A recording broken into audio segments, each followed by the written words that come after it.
They called her Old Lady Higgins, harmless, quiet, and easily pushed around. But what the ruthless developers didn't know was that behind her gentle smile hid the heart of a dragon. A dragon about to breathe fire and save her community. Get ready for a heartwarming story of a retired librarian who exposed a secret kung fu past that will make you cheer. You think you know martial arts, little girl? Master Wolf Kane's mocking voice echoed through Thunderstruck Dojo as he towered over 9-year-old Don Palmer, who sat quietly reading in the corner. The arrogant instructor had terrorized students for years with his humiliating demonstrations, and the shy bookworm seemed like his easiest target yet. What Wolf didn't know was that the timid child clutching her library book was the granddaughter of a legendary master trained in techniques he'd never seen. In 3 minutes, Don would unconsciously destroy his reputation, shatter his ego, and prove that true strength comes not from intimidation, but from wisdom, compassion, and the courage to protect those who cannot protect themselves. Before we jump back in, tell us where you're tuning in from. And if this story touches you, make sure you're subscribed because tomorrow, I've saved something extra special for you. Fluorescent lights hummed overhead while the sound of bare feet slapping against worn mats filled Thunderstrike Martial Arts Dojo. Dr. Susan Palmer pushed through the glass entrance doors, her hospital's robes wrinkled from another exhausting 12-hour shift at Maple Glen General Hospital. Dawn followed silently behind her mother, a dog-eared copy of The Secret Garden pressed against her chest like a shield. The familiar smell of rubber mats and cleaning solution mixed with teenage sweat created an atmosphere that always made Dawn's stomach flutter with nervous energy. She preferred the quiet sanctuary of the Maple Glen Public Library where words on pages couldn't hurt you and stories ended the way they were supposed to end. Just 30 minutes, sweetheart, Susan whispered, gently squeezing Dawn's thin shoulder. Mommy needs to discuss your enrollment paperwork with Mr. B and then we'll go home for dinner. Dawn nodded without speaking, her large brown eyes taking in the controlled chaos surrounding them. Teenagers and adults moved between training stations while children in colorful uniforms practiced kicks and punches on the far side of the room. The rhythmic thudding of heavy bags provided steady percussion beneath Wolf Kane's sharp commands that cut through the air like verbal daggers. Susan guided Dawn to a row of folding chairs positioned along the wall well away from the main training area. Stay here and read your book, honey. I'll be right back. As Susan walked toward the front desk where Ray Lightning Burke waited with registration forms, Dawn settled into her chair and opened her book. But her attention kept drifting to the martial arts class in session just 20 feet away. Master Wolf Kane dominated the center of the training area like a predator surveying his territory. At 32, he stood 6 feet tall with broad shoulders and muscles that strained against his pristine white uniform. His black belt seemed to absorb light rather than reflect it, and his ice blue eyes constantly scanned for weakness among his students. Higher Frost, Wolf barked at 14-year-old Camden Frost, whose perfectly styled blonde hair never seemed to move despite his exertions. That's it, show these kids what real technique looks like, Camden beamed under the praise, executing another kick with exaggerated flair. His wealthy mother, Melanie Frost, watched proudly from the observation area, occasionally checking her diamond-encrusted watch between approving nods. Now watch what happens when proper training meets natural talent, Wolf continued, his voice carrying easily across the entire facility. He lived for these moments of demonstration when all eyes focused on his superior skills and commanding presence. Dawn observed quietly as Wolf moved through his routine, noting the subtle ways he treated different students. When 11-year-old Mason Tucker attempted the same kick, Wolf's encouragement transformed into sharp criticism that made the boy's face flush red with embarrassment. Tucker, what was that supposed to be? Wolf's voice dripped with contempt. My dead grandmother could kick higher than that, and she's been in the ground for 15 years. Several students snickered nervously while Mason's shoulders slumped in defeat. His mother worked double shifts at the diner just to afford these classes, hoping martial arts would build her shy son's confidence. Instead, each session seemed to chip away another piece of his self-worth. Try again, Wolf commanded, crossing his arms as Mason attempted another kick. Put some effort into it this time, or maybe martial arts just isn't for everyone. Dawn's grip tightened on her book as she watched the scene unfold. She had witnessed similar interactions during their previous visits, always feeling helpless as Wolf systematically destroyed certain students while elevating others. There was a clear pattern to his favoritism that even a 9-year-old could recognize. Across the room, William Bilford quietly mopped floors near the equipment storage area. At 58, the elderly janitor moved with surprising grace despite his weathered appearance. Few people paid attention to Bill, which suited him perfectly. He had learned long ago that the best way to understand people was to observe them when they thought no one was watching. Bill's keen eyes had been tracking Wolf's behavior for months, noting the instructor's tendency to humiliate students whose families couldn't afford premium training packages or whose parents lacked influence in Maple Glen's small social circles. The old janitor had seen enough bullies in his lifetime to recognize the type immediately.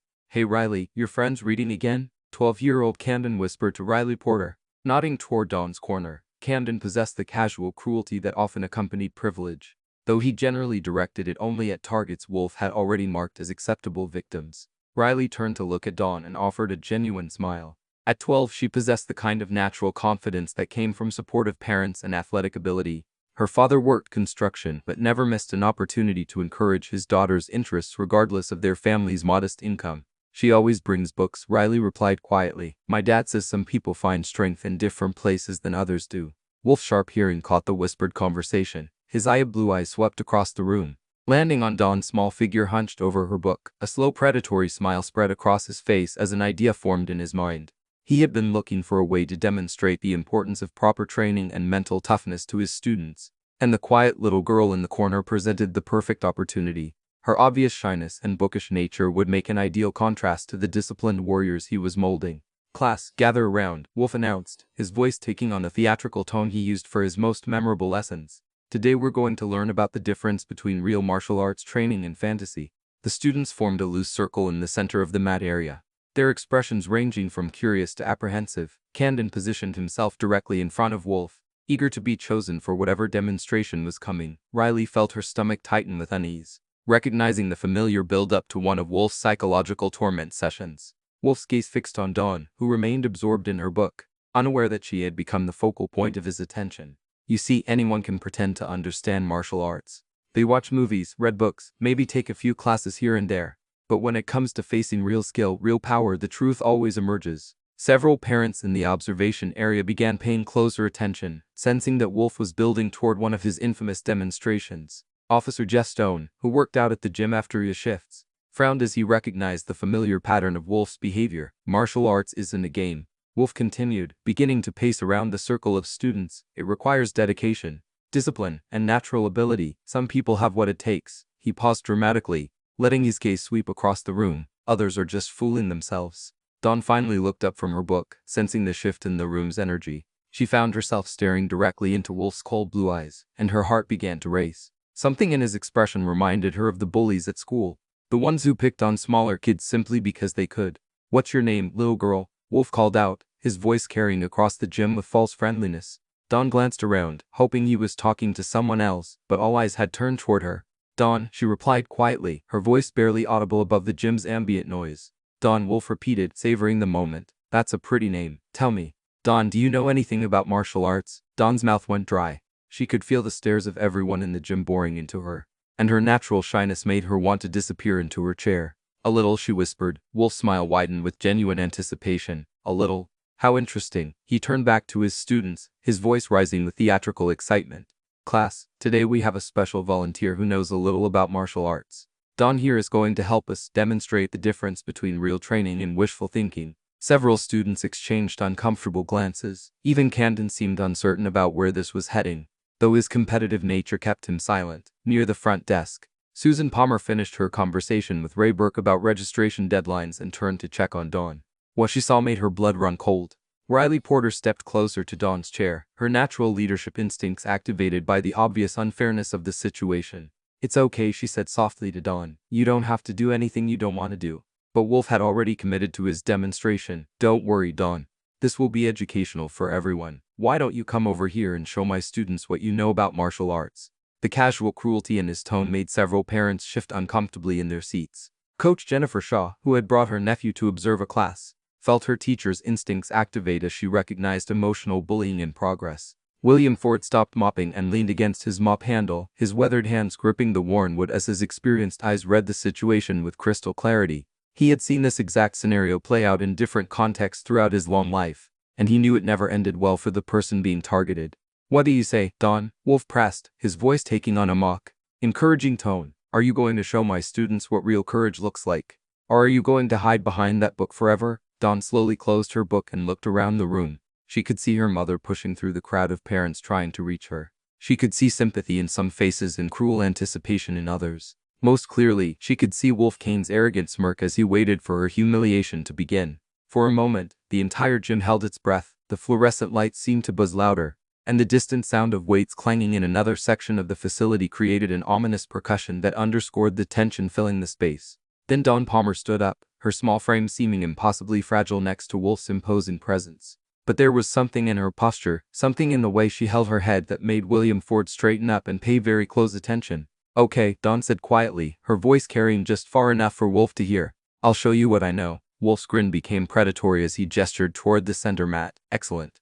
This is going to be very educational indeed." As Dawn walked toward the center of the training area, her bare feet silent against the worn mats, something fundamental shifted in the atmosphere of Thunderstrike Dojo. The frightened little girl who had reluctantly accepted Wolf's challenge was still there. But underneath that surface fear lay something else entirely, something that Wolf Kane was about to discover he had severely underestimated. Telling and preparing this story took us a lot of time. So if you're enjoying it, subscribe to our channel. It means a lot to us. Now back to the story. The polished wooden floor felt cool beneath Dawn's bare feet as she stepped onto the center mat. Ray Lightning Burke emerged from his office, drawn by the unusual commotion, his former Marine bearing evident in every measured step. Pet 45. Ray had run Thunderstrike Dojo with military precision for 8 years, but Wolf's increasingly aggressive teaching methods had become a problem he could no longer ignore. "Kane, what's going on here?" Ray's voice cut through the tension like a blade, his steel gray eyes immediately assessing the situation. Wolf turned toward his employer with practiced innocence, spreading his hands wide in a gesture of gracefulness. "Just a friendly demonstration. Mr. Burke, young Don here volunteered to help show the difference between trained fighters and amateur enthusiasts." Ray's jaw tightened almost imperceptibly. He had received multiple complaints about Wolf's teaching methods over the past year, but the instructor's tournament victories and ability to attract paying students made him valuable to the gym's bottom line. Still, targeting a child crossed a line that made Ray's military conscience recoil. "I'm not sure this is appropriate," Gray began, but Wolf cut him off with a dismissive wave. "Relax, boss. It's all educational, right, Dawn?" Wolf's tone dripped with false concern as he looked down at the small girl standing in the center of the mat. Dawn remained silent, her dark eyes studying Wolf's face with an intensity that made several observers uncomfortable. There was something different about her now that she stood on the training mat, a stillness that seemed to radiate outward from her small frame. Susan Palmer finally broke through the crowd of spectators, her medical training allowing her to read her daughter's body language with expert precision. "Dawn, honey, you don't have to do this," Susan called out, her voice strained with worry. "Let the kid make her own choices." Wolf replied smoothly, never taking his eyes off Dawn. "She's old enough to know if she's out of her league." The deliberate provocation, in his words, sparked murmurs throughout the assembled crowd. Mrs. Barbara Hunt clutched her purse tighter, remembering countless times her granddaughter, Paige, had been subjected to similar psychological pressure from Wolf's harsh methods. Courtney Burke frowned deeply from her position near the equipment rack, her 17 years giving her enough perspective to recognize a bully when she saw one. As Ray's daughter and an assistant instructor, she had witnessed Wolf's cruelty firsthand, but felt powerless to intervene without jeopardizing her father's business relationship. "This isn't right," Riley Porter whispered to Mason Tucker, her usual confidence shaken by the ugly turn the demonstration had taken. Mason nodded grimly, his own experiences with Wolf's methods making him acutely aware of what Dawn was about to endure. "He always picks on the quiet ones, makes him feel important." Officer Jeff Stone stepped closer to the action, his law enforcement instincts alerting him to potential trouble. In his 15 years on the Maple Glen Police Force, he had seen too many situations escalate from verbal intimidation to physical confrontation. Something about this particular scenario felt especially volatile. William Ford positioned himself near the equipment storage area where he could observe everything while remaining inconspicuous. His weathered hands gripped the mop handle as memories surfaced of similar injustices he had witnessed throughout his long life. The old janitor's eyes never left Dawn's small figure, noting details that others missed. "All right, Dawn," Wolf announced, his voice echoing off the dojo's high ceiling. "Show everyone what you've learned from all those books you read. Let's see some of that martial arts knowledge you mentioned." Wolf dropped into a loose fighting stance, his movements deliberately exaggerated to highlight the contrast between his imposing physical presence and Dawn's diminutive stature. Several students gasped at the obvious mismatch while parents exchanged worried glances. Dawn remained perfectly still, her breathing steady and controlled in a way that seemed unusual for a frightened child. She studied Wolf's posture with the same focused attention she had given her book moments earlier, as if she were reading something invisible to everyone else. "Come on. Don't be shy," Wolf taunted, beginning to circle slowly around her. "Throw a punch, attempt to kick, show us something, anything." The gymnasium fell into an uncomfortable silence, broken only by the hum of ventilation systems and the distant sound of weight plates clanging in another section of the facility. Tension thickened like fog as spectators waited for the inevitable humiliation to begin. Camden Frost watched from the front row with eager anticipation, certain that his mentor was about to deliver another memorable lesson in superiority. His mother, Melanie, checked her phone absently, more concerned with her upcoming spa appointment than the psychological torment unfolding before her. I'm waiting, Wolf continued, his patience beginning to fray as Dawn's stillness disrupted his planned narrative. Don't tell me you're going to just stand there like a statue. Tracy Kane, Wolf's 35-year-old sister, tugged on her brother's uniform from the sidelines. Wolf, maybe she doesn't want to fight, the social worker said quietly. Her professional training recognizing the unfairness of the situation, Wolf brushed off his sister's concern with barely concealed irritation. Stay out of this, Tracy, the adults are teaching important lessons here. Dr. Susan Palmer felt her protective instinct surge as she watched her daughter's motionless form in the center of the hostile circle. Every maternal fiber in her body screamed at her to intervene, to sweep Dawn away from this manufactured confrontation, yet something held her back. A strange certainty that her daughter was not as helpless as she appeared. You know what I think? Wolf's voice grew louder, more aggressive as Dawn's continued silence frustrated his attempts at domination. I think you've been filling your head with fantasies from those books. I think you actually believe you could handle yourself in a real confrontation. He stepped closer to Dawn, invading her personal space in a calculated act of intimidation. Well, here's your chance to prove it. Show everyone that all that reading has taught you something useful. Coach Jennifer Shaw felt her professional obligation to protect children wearing with social pressure to remain silent. She had seen this exact dynamic play out in school hallways and knew how devastating it could be to a child's self-esteem. This has gone far enough, Jennifer said firmly, stepping forward from the crowd. She's just a little girl. Wolf spun toward the interruption with barely contained fury. She volunteered, lady, nobody forced her to accept my challenge. If she wants to back down now, that's her choice. The manipulation, in his words, was transparent to any adult paying attention, but the social dynamics of the situation made intervention complicated. Parents worried about causing scenes. Students feared retribution, and staff members navigated employment concerns. William Ford had seen enough. The elderly janitor began moving slowly toward the edge of the mat. His movements subtle but purposeful. Decades of experience had taught him to recognize moments when action became necessary regardless of social convention. Last chance, Dawn, Wolf announced, his voice carrying a finality that suggested dire consequences for continued resistance. Either show everyone what you've got or admit that you're nothing but a scared little girl who doesn't belong in a real dojo. The cruel words hung in the air like poison, and several spectators actually stepped back as if physically struck by their viciousness. Mason Tucker's face went pale as he recognized the same tone that had crushed his own confidence countless times before. Then Dawn Palmer spoke for the second time since stepping onto the mat. Her voice clear and steady despite her young age. I'm not scared of you. The simple declaration sent ripples of shock through the assembled crowd. Wolf's eyebrows shot up in genuine surprise, his carefully orchestrated humiliation taking an unexpected turn. Excuse me, he said, leaning down to bring his face closer to hers. Dawn looked directly into his eyes without flinching. I said I'm not scared of you. You're just a bully who picks on kids because it makes you feel important. The gymnasium erupted in gasps and whispered conversations as spectators processed the 9-year-old's fearless assessment. Camden's mouth fell open in disbelief while his mother finally looked up from her phone to see what was causing the disturbance. Wolf's face flushed red with anger and embarrassment. No child had ever spoken to him with such directness, especially not in front of his students and their parents. His carefully maintained image of authority wavered as murmurs of agreement rippled through portions of the crowd. You want to see a bully? Wolf snarled, dropping all pretense of friendly instruction. Fine, let's see how brave you are when facing real consequences for that smart mouth. Ray Burke stepped forward, his military training recognizing a situation spiraling out of control. Kane, that's enough. This demonstration is over. But Wolf was beyond reason now, his ego wounded by a child's honest assessment of his character. No, boss. The kid wanted to show off her martial arts knowledge. I'm going to give her that opportunity. He dropped into a more aggressive stance, his movements sharp and threatening. The playful facade had completely evaporated, replaced by genuine menace that made several parents reach protectively toward their children. Dawn remained motionless in the center of the mat, but something fundamental had changed in her posture. The frightened child had vanished, replaced by someone who seemed far older than her 9 years. Her dark eyes tracked Wolf's movements with predatory focus, and her breathing settled into a rhythm that spoke of deep, disciplined training. William Ford stopped pretending to clean and openly stared at the small girl, recognition dawning in his experienced eyes. Susan Palmer felt her heart skip a beat as she observed her daughter's transformation. Memories of her late father flooding back with startling clarity. Dawn, Susan whispered, but her voice was lost in the tension that gripped the entire gymnasium. Wolf launched forward with a theatrical strike designed to stop just short of Dawn's face, intending to make her flinch and prove his point about courage and training. It was a classic intimidation technique he had used successfully dozens of times before. What happened next would be talked about in Maple Glen for years to come. Wolf's fist sliced through empty air, where Dawn's head had been a marooned earlier.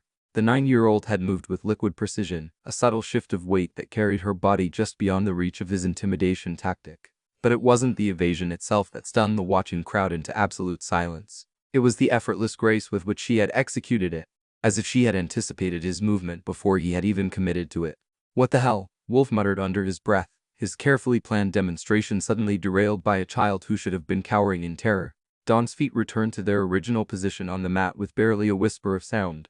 Her expression remained calm, almost serene, as she regarded Wolf with the same steady focus she might give to a page in her book. The transformation was so complete that several spectators rubbed their eyes, wondering if they were seeing the same frightened little girl who had reluctantly stepped onto the mat minutes earlier. Officer Jeff Stone straightened up from his casual lean against the wall, his trained eye recognizing movement patterns that spoke of serious martial arts training. 15 years of law enforcement had exposed him to fighters of every caliber, and what he had just witnessed displayed a level of skill that didn't belong in a 9-year-old body. "Did you see that?" Mason Tucker whispered to Riley Porter, his voice filled with awe. Riley nodded wordlessly, her athlete's instincts telling her that Dawn's evasion had been no lucky accident.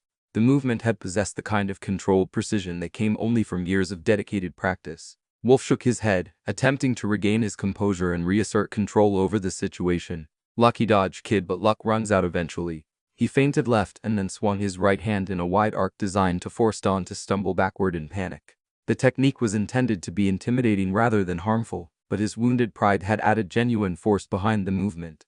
Dawn flowed around the strike like water around a stone, her body positioning itself with mathematical precision to avoid contact while maintaining perfect balance.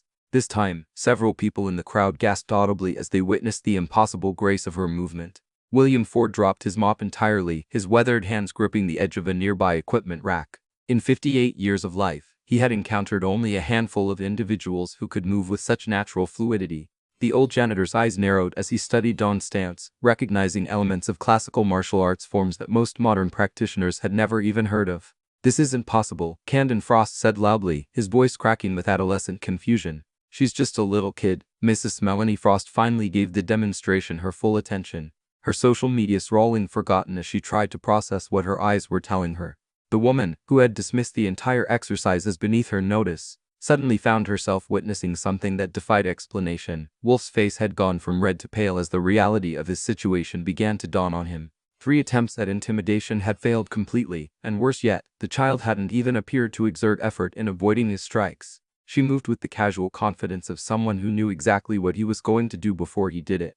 "Stop playing games," Wolf snarled, his professional demeanor cracking under the pressure of public failure. "Fight back like you mean it." Dawn tilted her head slightly, studying him with curious interest. "Why would I fight you? You haven't given me any reason to hurt you." The simple statement hit the gymnasium like a physical blow. The implications contained within those innocent words rippled through the assembled crowd, forcing everyone to confront what they were actually witnessing.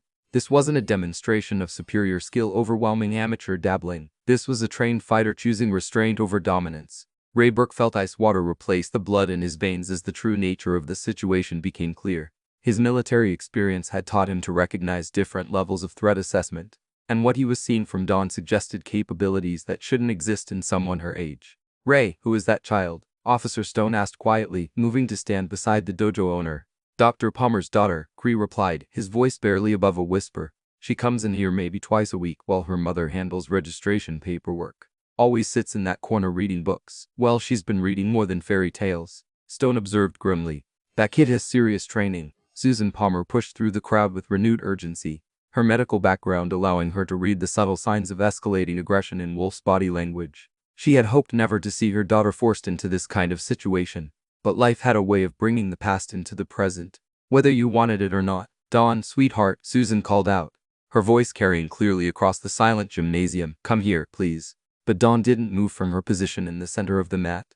Her attention remained fixed on Wolf, as if she were waiting for him to make a decision that would determine how this encounter would conclude. Wolf heard the mother's plea and saw it as an opportunity to salvage some dignity from the increasingly humiliating situation. "Yeah, Dawn, run back to mommy. This is getting too real for you anyway." The taunt was designed to either provoke the child into making a mistake or drive her away in tears. Either outcome would allow Wolf to claim some form of victory in front of his audience. What he didn't expect was for Dawn to smile. It wasn't a cruel smile or a mocking expression. It was the gentle, patient smile of someone who had just heard something amusing from a person who didn't understand the joke. The smile of a teacher watching a student struggle with a concept that would become clear in time. "You really don't know, do you?" Dawn said softly, her words carrying clearly in the hushed gymnasium. "Now what?" Wolf demanded, his frustration mounting as his authority continued to erode. "You don't know who my grandfather was?" The statement hung in the air like a challenge. Though Dawn's tone remained conversational and mild, several adults in the crowd exchanged glances, sensing that they were about to learn something significant. William Ford sucked in a sharp breath, pieces of a puzzle suddenly clicking into place in his mind. The old janitor's eyes widened as memories of newspaper articles and television coverage from years past began surfacing. He stepped closer to the action, his cleaning duties forgotten entirely. "Your grandfather," Wolf scoffed, though his voice lacked its earlier confidence. "What does your grandpa have to do with anything? Is he going to come save you?" Dawn's smile faded, replaced by an expression of profound sadness that seemed far too mature for her young face. "He can't save anyone anymore. He died when I was 5. The revelation struck the assembled crowd like a physical blow, transforming Wolf's mockery into something ugly and cruel. Several parents actually stepped back as if trying to distance themselves from the casual cruelty they had just witnessed.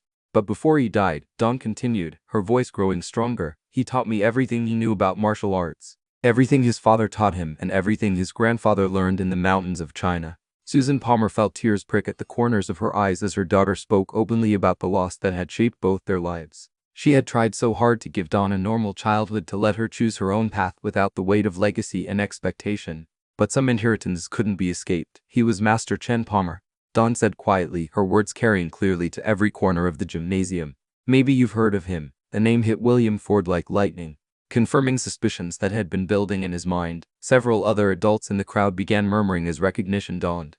Though Wolf's face remained blank with ignorance. "Never heard of him," Wolf said dismissively, though his voice carried less conviction than before. Officer Stone pulled out his smartphone and began typing rapidly, his law enforcement background making him automatically fact-check claims that seemed extraordinary. What he found on the screen made him whistle low under his breath.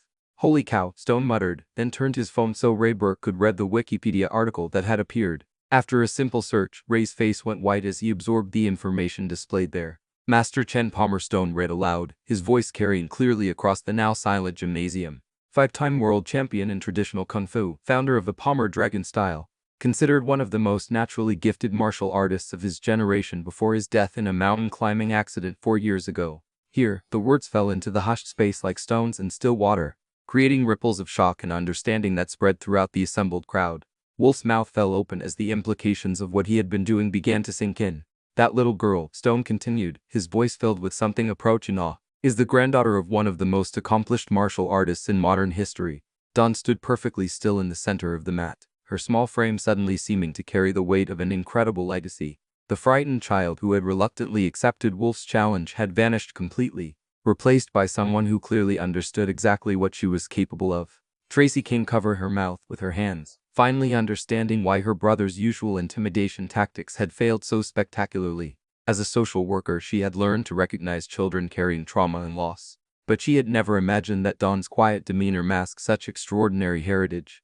"The Palmer Dragon style," William Ford said suddenly, his voice cracking with emotion. "I knew I recognized those movements." All eyes turned to the elderly janitor who had abandoned all pretense of working and now stood with tears streaming down his weathered cheeks. 50 years ago, I served in Vietnam," Bill continued, his voice growing stronger. "During my second tour, our unit was trapped behind enemy lines for 3 weeks. We would have died if not for a young Chinese-American soldier who taught us how to survive, how to move without being seen, how to fight when fighting was the only option." He wiped his eyes with the back of his hand. That soldier's name was Lieutenant Michael Palmer, Chen Palmer's son, Dawn's great-grandfather. The revelation added another layer of depth to an already extraordinary story. The quiet little girl standing in the center of the mat wasn't just carrying on her grandfather's legacy. She was the heir to a martial arts tradition that had been saving lives for generations. "Now, do you want to keep playing this game?" Dawn asked Wolf, her voice still gentle, but carrying an undertone that made every adult in the room suddenly very aware that they were in the presence of something extraordinary. Wolf Kane, for the first time in his adult life, found himself completely and utterly speechless. The silence stretched across the gymnasium like a taut wire, ready to snap. Wolf's face cycled through emotions too rapidly to track: disbelief, embarrassment, anger, and something that might have been fear flickering behind his eyes. Camden Frost looked back and forth between his mentor and the small girl who had somehow reduced the most intimidating man he knew to confused silence. Everything he had believed about strength, dominance, and superiority was crumbling before his eyes. I don't understand, Camden said aloud, his adolescent voice carrying clearly across the gymnasium. How is she doing this? Dawn turned toward him with the same patient expression she wore when helping younger children with their homework. My grandfather always said that martial arts isn't about being bigger or stronger than other people. It's about understanding yourself and protecting those who need protection. She gestured toward the crowd of children watching the confrontation with wide eyes. Everyone here came to learn how to be brave and confident. But instead of teaching you those things, Mr. Kane has been teaching you to be afraid. The simple observation landed like a physical blow, forcing Wolf to confront the reality of his behavior in terms he couldn't dismiss or rationalize away. Several students nodded in agreement with Dawn's assessment, their faces reflecting years of accumulated hurt and frustration. That's why this needed to happen, Dawn continued, her voice remaining gentle despite the weight of her words. Not because I wanted to embarrass anyone, but because these children deserve to learn what martial arts really means. As Dawn spoke, something remarkable began to happen in the transformed atmosphere of Thunderstrike Dojo. The fear and tension that had dominated the space for so long started to dissipate, replaced by something that felt almost like hope. Wolf's hands trembled as he processed the magnitude of his mistake. The arrogant instructor who had dominated Thunderstrike Dojo for 3 years suddenly looked very small despite his imposing physical presence. His carefully constructed image of superiority lay in ruins around him, demolished by a 9-year-old girl who possessed more wisdom at her little finger than he had accumulated in his entire lifetime. This doesn't change anything, Wolf said desperately, his voice cracking under the weight of his crumbling authority. Dead legends don't fight battles. Whatever your grandfather might have taught you as a baby doesn't matter against real adult strength. The cruel reference to Dawn's deceased grandfather sparked angry murmurs throughout the crowd. Riley Porter stepped forward, her natural leadership instincts overriding her fear of Wolf's retaliation. That's enough, Riley said firmly, though her voice carried a slight tremor.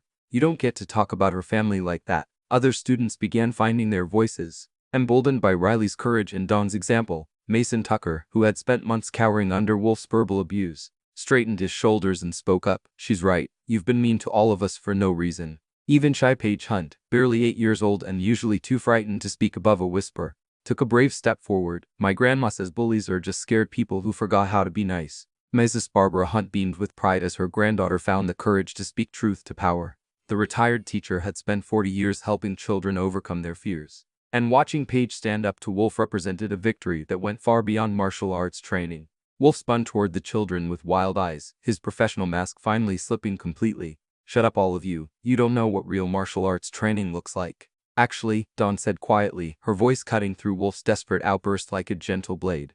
I think I do. She moved into a stance that seemed deceptively simple. Her feet positioned shoulder-width apart and her hands relaxed at her sides. But there was something about her posture that made every person in the gymnasium suddenly pay attention with a level of focus they had never experienced before.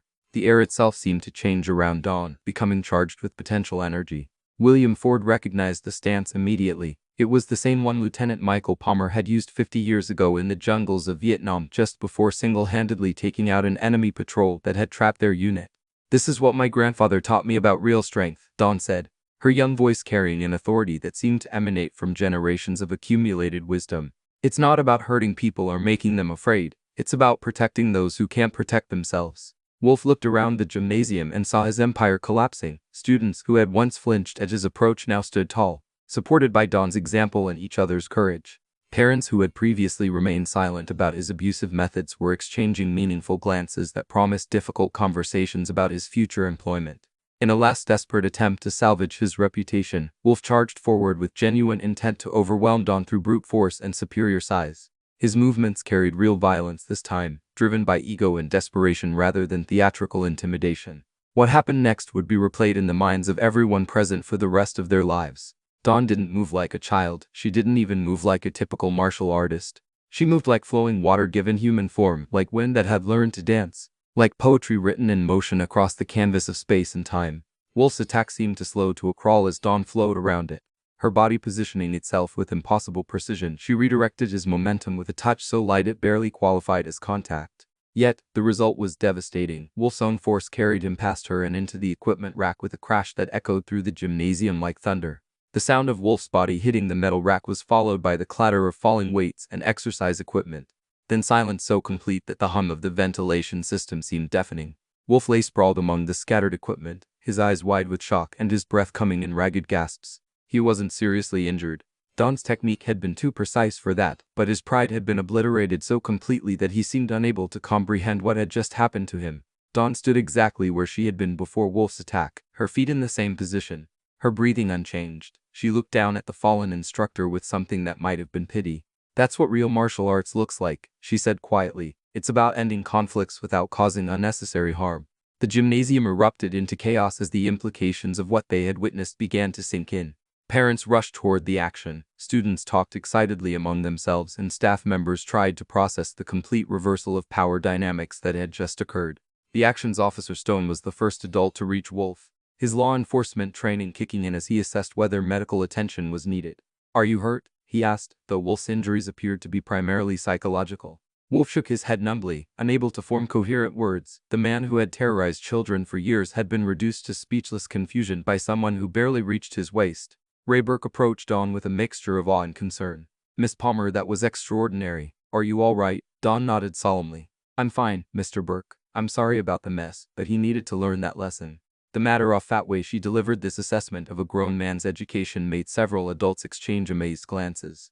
Dawn possessed the calm confidence of someone far beyond her years. Yet she retained the essential innocence that marked her as unmistakably a child. Susan Palmer finally reached her daughter, dropping to her knees to examine Dawn for any signs of injury or distress. What she found was a composed little girl who seemed more concerned about the feelings of others than her own remarkable achievement. "Sweetheart, are you sure you're okay?" Susan asked, her medical instincts searching for delayed shock or adrenaline crash. "I'm okay, Mom, but I think Mr. Kane might need to talk to someone about why he's so angry all the time." The suggestion, delivered with genuine concern for Wolf's well-being, demonstrated a level of compassion that left the assembled adults speechless. Dawn had just defeated a man who had tormented her and dozens of other children. Yet, her first instinct was to suggest he receive help rather than punishment. Tracy Kane knelt beside her brother, her social worker training, helping her recognize the signs of someone whose entire worldview had just collapsed. "Wolf, can you hear me? You need to focus on my voice." Wolf blinked slowly, his eyes gradually focusing on his sister's concerned face. "I don't understand," he whispered. "How did what just happened?" "You met someone who understood martial arts better than you did," Tracy replied gently, "and she chose to show you mercy instead of causing real harm." William Ford approached the small group surrounding Wolf, his weathered face creased with emotion. "Young lady," he said to Dawn, "your great-grandfather would be very proud of what you did here today." Dawn looked up at the elderly janitor with curiosity. "Did you really know him?" "He saved my life and the lives of 12 other soldiers," Bill replied, "and now his great-granddaughter has saved these children from something that might have damaged them for years to come." The weight of that observation settled over the gymnasium like a benediction. Dawn hadn't just won a physical confrontation, she had broken a cycle of fear and intimidation that had poisoned the learning environment for months. Camden Frost stood frozen near the edge of the mat, his worldview shattered as completely as his mentor's authority. Everything he had believed about strength, power, and martial arts lay in ruins around the equipment rack where Wolf continued to struggle with his new reality. "I need to apologize," Camden said suddenly, his voice cracking with emotion. "To everyone, I said mean things because I thought that's what made people strong." Riley Porter walked over to Camden and placed a supportive hand on his shoulder. "We all make mistakes. What matters is learning from them." The gesture of forgiveness from someone Camden had previously dismissed as beneath his notice broke something loose inside the teenager. Tears began streaming down his face as the full weight of his complicity and Wolf's cruelty finally hit home. Mrs. Melanie Frost watched her son's emotional breakdown with growing awareness of her own failures as a parent. She had been so focused on social status and competitive advantage that she had completely missed the moral education her child desperately needed. Dawn walked over to where Wolf sat, propped against the equipment rack. His earlier arrogance replaced by complete confusion, she knelt down to his eye level, her expression gentle despite everything he had put her through. "Mr. Kane," she said softly, "martial arts isn't about proving you're better than other people. It's about becoming the best version of yourself while helping others do the same thing." Wolf looked into her eyes and saw something he had never encountered before. Genuine compassion from someone he had tried to humiliate and destroy. The experience was so foreign to his understanding of power dynamics that it left him struggling to process what was happening. "I've been doing everything wrong," Wolf whispered, the admission seeming to surprise him as much as anyone else. "Everyone makes mistakes," Dawn replied, echoing Riley's earlier words. "My grandfather always said that wisdom comes from learning how to do better tomorrow than you did today." As Dawn stood up and moved away from Wolf, the transformation in Thunderstrike Dojo's atmosphere was palpable. The fear and tension that had dominated the space for so long had been replaced by something that felt like the beginning of healing. Rayburg looked around his gymnasium and realized that everything would have to change. The old way of doing things had been permanently shattered by a 9-year-old girl who understood martial arts better than most adults ever would. The question now was what they would build from the pieces. 3 days after the confrontation that had shaken Thunderstrike Dojo to its foundation, the Martial Arts Academy bore little resemblance to the tense battleground where Wolf Kane's reign of intimidation had come to its dramatic end. Word of Don Palmer's extraordinary demonstration had spread through Maple Glen like wildfire, drawing curious visitors and concerned parents who wanted to understand what had really happened within those walls. Rayburg sat in his expanded office reviewing resignation paperwork that Wolf had submitted without argument the morning after his humbling defeat.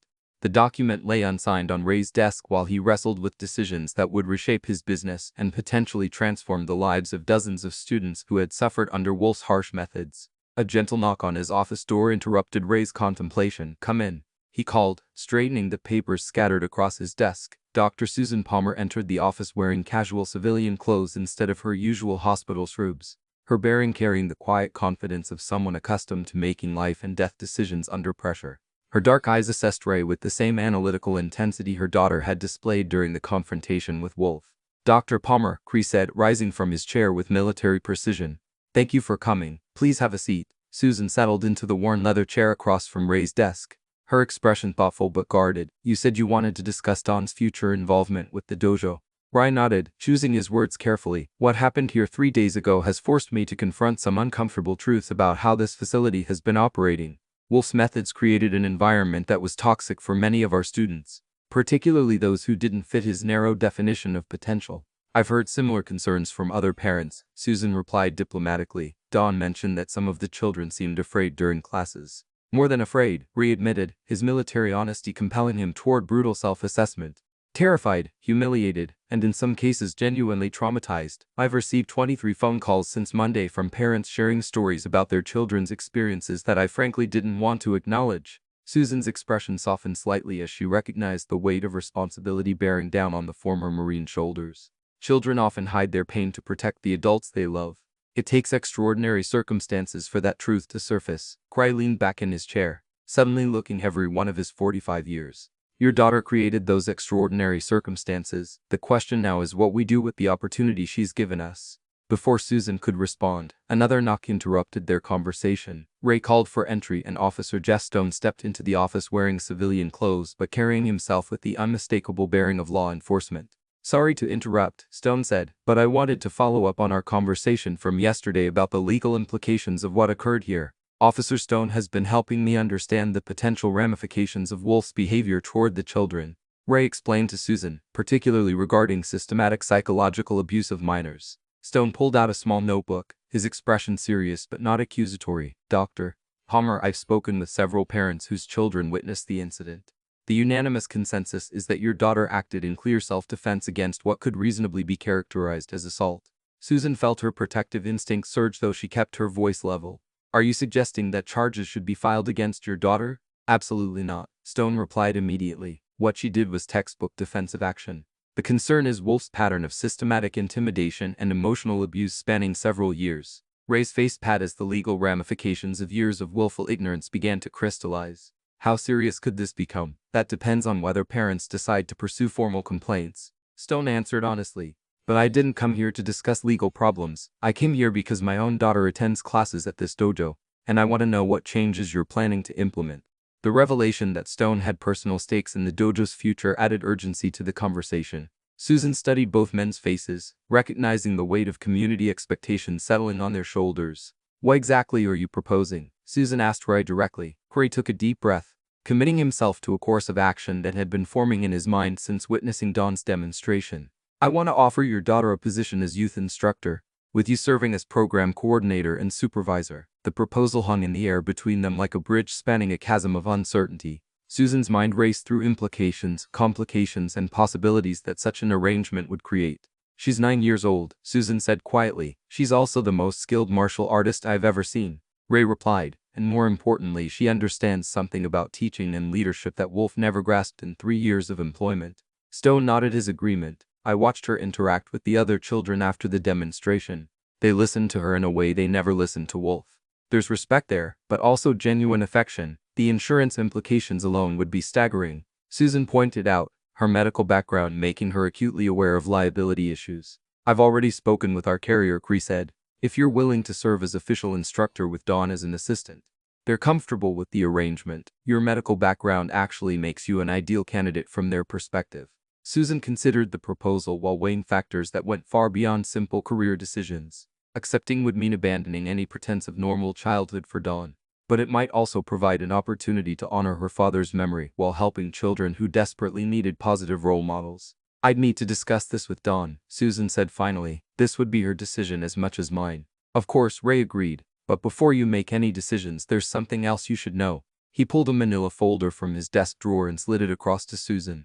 These are requests from parents who want their children to train specifically with Dawn. I've received 47 applications in 3 days. Susan opened the folder and scanned the handwritten letters, printed emails, and formal applications contained within. The desperate hope evident in every communication made her throat tighten with emotion. One letter written in a child's careful handwriting caught her attention. Dear Miss Dawn, my name is Alex and I'm 8 years old. My older sister picks on me all the time and tells me I'm too weak to stand up for myself. Could you please teach me how to be brave like you? My dad said he would pay whatever it costs if you can help me not be scared anymore. They're not just looking for martial arts instruction, Stone observed, reading over Susan's shoulder. They're looking for someone to teach their children about courage, self-respect, and standing up for what's right. Gry leaned forward, his expression earnest. I won't pretend this would be easy. Dawn would become something of a local celebrity with all the pressures that entails. But she's already had that thrust upon her by what happened here. Susan closed the folder, her decision crystallizing as she thought about the children who had watched their tormentor defeated by someone smaller and younger than themselves. What happened to Wolf? Has he left town? He's staying with his sister Tracy across town. Ray replied. I've heard he's been doing a lot of soul-searching about his behavior and its consequences. Apparently, being defeated by a 9-year-old has a way of forcing self-examination. Has he expressed any desire for revenge or retaliation? Stone asked. His law enforcement instincts focusing on potential threats. The opposite, actually, Ray said. He asked if he could speak with Dawn to apologize personally. I told him that would be up to her and her mother to decide. Susan's eyebrows rose in surprise. He wants to apologize. According to Tracy, he's been having something of a crisis of conscience, Gree explained. Apparently, Dawn's words about the true purpose of martial arts have been haunting him. He's enrolled in anger management counseling and started seeing a therapist to understand why he became so cruel to children. Stone made a note in his book. I'd recommend having that conversation in a controlled environment with witnesses present if it happens at all. Assuming we move forward with this arrangement, Susan said, what would be the timeline for implementation? Ray's expression brightened with the first genuine optimism he had felt in days. We could start as early as next week. I've already emailed all of Wolf's scheduled classes, and parents have been calling constantly asking when instruction will resume. With proper supervision and safety protocols, Stone added, his paternal instincts asserting themselves, and with clear boundaries about what Dawn will and won't be expected to do. Susan nodded slowly, recognizing that the decision had already been made in her heart. Even if her mind was still calculating risks and complications, I'll need to speak with Dawn tonight. If she's willing to take on this responsibility, then we'll move forward. Ray extended his hand across the desk. Dr. Palmer, I think this could be the beginning of something extraordinary for these children. As Susan shook his hand, she thought about her father and the legacy he had left behind in their daughter's remarkable abilities. Perhaps it was time to stop hiding that legacy and start using it to make the world a little bit better for children who needed to learn that strength came in many forms. One more thing, Susan said as she prepared to leave. If we do this, it has to be about more than just martial arts. Dawn will want to teach these children about kindness, respect, and standing up for others who can't defend themselves. That's exactly what this community needs, Stone replied. Someone to show our children that true strength isn't about dominating others, but about protecting those who need protection. As Susan left the office with the folder of applications tucked under her arm, she felt the weight of possibilities settling around her shoulders like a familiar garment. Tonight she would have a conversation with her daughter that might change both their lives forever.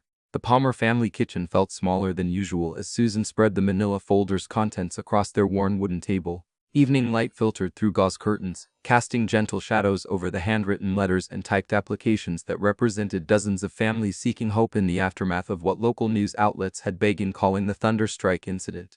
Dawn sat cross-legged on her chair, still wearing her school uniform with grass stains on the knees from recess activities. Her homework lay forgotten beside her dinner plate as she studied each letter with the same intense focus she brought to challenging math problems. This one's from Mrs. Patterson, Dawn said softly, holding up a tear-stained piece of notebook paper. She says her grandson, Billy, has been having nightmares about coming to martial arts class ever since Mr. Kane made him do push-ups until he cried.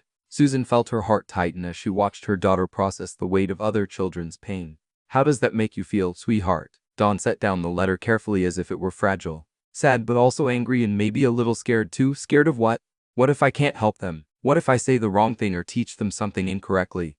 Grandpa always said that teachers have to be extra careful because their mistakes affect more people. Susan moved to sit beside her daughter, recognizing her father's wisdom echoing through Dawn's concerns. Your grandfather also said that the greatest teachers are those who understand the responsibility they carry. The fact that you're worried about doing right by these children tells me you're already thinking like a teacher. Dawn picked up another letter, this one written in crayon by a 7-year-old named Marcus, whose older brother had been bullying him at school. They trust me because of what happened with Mr. Kane, but what if I'm not as good as they think I am?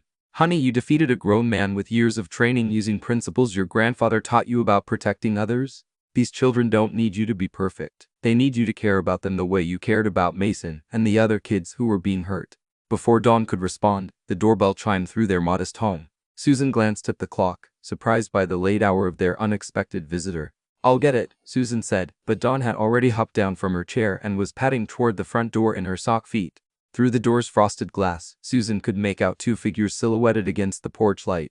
Dawn stood on her tiptoes to peer through the peephole and turned back with an expression of surprise. Mom, it's Mr. Kane and a lady I don't recognize. Susan's protective instincts flared immediately. She moved protectively in front of her daughter while checking the locks and considering whether to call Officer Stone.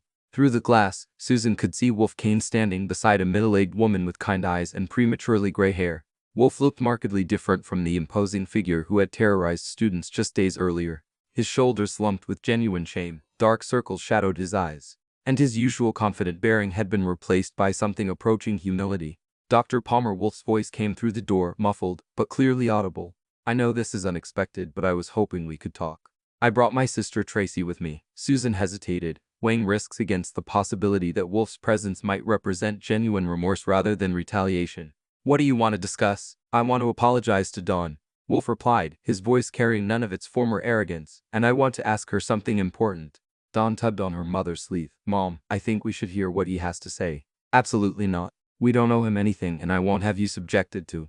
Please, Dawn interrupted gently. Grandpa always said that people deserve chances to make things right when they're truly sorry. Susan studied her daughter's face, recognizing the same moral clarity that had guided Dawn's actions in the gymnasium. Against her better judgment, she began unlocking the door while keeping the security chain engaged. You have 5 minutes, Susan said through the gap. My daughter's safety is my only concern. Tracy Kane stepped forward, her expression apologetic but determined. Dr. Palmer, I'm Wolf's older sister. I insisted on coming because I wanted you to know that what my brother did was unacceptable, and our entire family is ashamed of his behavior. The genuine remorse in the woman's voice softened Susan's defensive posture slightly. She unlatched the chain and opened the door wider, though she remained positioned between Wolf and Dawn. Wolf looked down at Dawn with eyes that seemed decades older than they had been 3 days earlier. The transformation was so complete that several neighbors who knew him by reputation would have struggled to recognize the broken man standing on the Palmer family's front porch. Dawn, Wolf said quietly, addressing the small girl who stood behind her mother's protective stance. I came here to tell you that I'm sorry. What I did to you and to all those other children was wrong. Dawn stepped slightly to one side so she could see Wolf clearly. Why did you do it? The simple question seemed to hit Wolf like a physical blow. He glanced at his sister for support before answering. Because I thought being strong meant making other people feel weak because I was angry about things in my own life, and I took that anger out on children who couldn't fight back. Tracy placed a supportive hand on her brother's shoulder. Wolf has been staying with me since Monday. He's been doing a lot of thinking about his choices and their consequences. Thinking isn't enough, Susan said firmly. Those children may carry emotional scars from his treatment for years. You're right, Wolf agreed without defensiveness. That's why I wanted to ask Dawn something if she's willing to listen. Dawn looked up at her mother for permission, then nodded for Wolf to continue. I heard that you might be taking over the youth program at Thunder Strike. Wolf said, I want you to know that I think that's the best thing that could happen to those kids. But I also want to ask if there might be a way for me to help fix what I broke. Susan's eyebrows rose in surprise. What exactly are you suggesting? Wolf took a deep breath as if preparing for a difficult confession. I want to work with Dawn to personally apologize to every child I hurt. I want to help her understand which kids need the most support. And I want to do whatever I can to help them heal from what I did to them. The proposal stunned Susan into momentary silence. She had expected anger. defensiveness, or perhaps even threats. She had not anticipated such complete acceptance of responsibility. "Why should we trust you?" Susan asked bluntly. Tracy answered before her brother could speak. "Because he's been crying himself to sleep every night since Monday. Because he called our mother to confess what he'd been doing and asked her to pray for the children he hurt. Because seeing a 9-year-old girl demonstrate real strength showed him what a weak person he had become." Dawn studied Wolf's face with the same analytical intensity she had displayed before their confrontation. "Mr. Kane, do you know why my technique worked against you?" Wolf shook his head, genuinely curious about the mechanics of his defeat. "Because you were fighting yourself more than you were fighting me," Dawn explained with startling insight. "You were angry and off balance inside, so your body was angry and off balance. 2. Real martial arts starts with being peaceful in your heart." The profound wisdom contained in such simple words from someone so young left all three adults momentarily speechless. Wolf's eyes filled with tears as he grasped the deeper meaning of Dawn's explanation. "I haven't been peaceful in my heart for a very long time," Wolf admitted. "I don't even remember what that feels like anymore." Dawn considered this confession with the same seriousness she brought to important homework assignments. "Would you like me to teach you?" The offer caught everyone off guard, including Susan, who stared at her daughter in amazement. "Dawn, honey, you don't have to. Grandpa always said that the best way to learn something is to teach it to someone else." Dawn interrupted. "If Mr. Kane really wants to change, maybe helping him learn could help me become a better teacher." 2. Wolf's face crumpled with emotion as the possibility of redemption presented itself in the most unexpected form imaginable. "You would do that after everything I did? My grandfather taught me that everyone deserves a chance to be better than they were yesterday." Dawn replied, "But you would have to promise to really change. Not just pretend to change." Susan felt pride and concern wearing in her chest as she watched her daughter offer grace to someone who had caused so much pain. "What would that look like practically speaking?" Tracy spoke up, her voice steady with determination. "Wolf has already enrolled in anger management counseling. He's also seeing a therapist to understand why he became so cruel to children. We hoped that if Dawn was willing, he could volunteer to help with setup, clean up, anything that would let him contribute positively while learning how to treat children with respect. Under strict supervision," Susan said immediately, with clear boundaries and the understanding that any inappropriate behavior would result in immediate removal. Wolf nodded eagerly. "I understand completely. I just want the chance to prove that I can change. That I can be someone those children don't have to fear." Dawn looked up at her mother with eyes that seemed older than her years. "Mom, what do you think Grandpa would say?" Susan considered the question carefully, drawing on memories of her father's unwavering belief in redemption and second chances. "I think your grandfather would say that true strength is shown not in defeating enemies, but in helping them become friends." "Then I want to try," Dawn said simply. "But Mr. Kane has to understand that this isn't about making him feel better.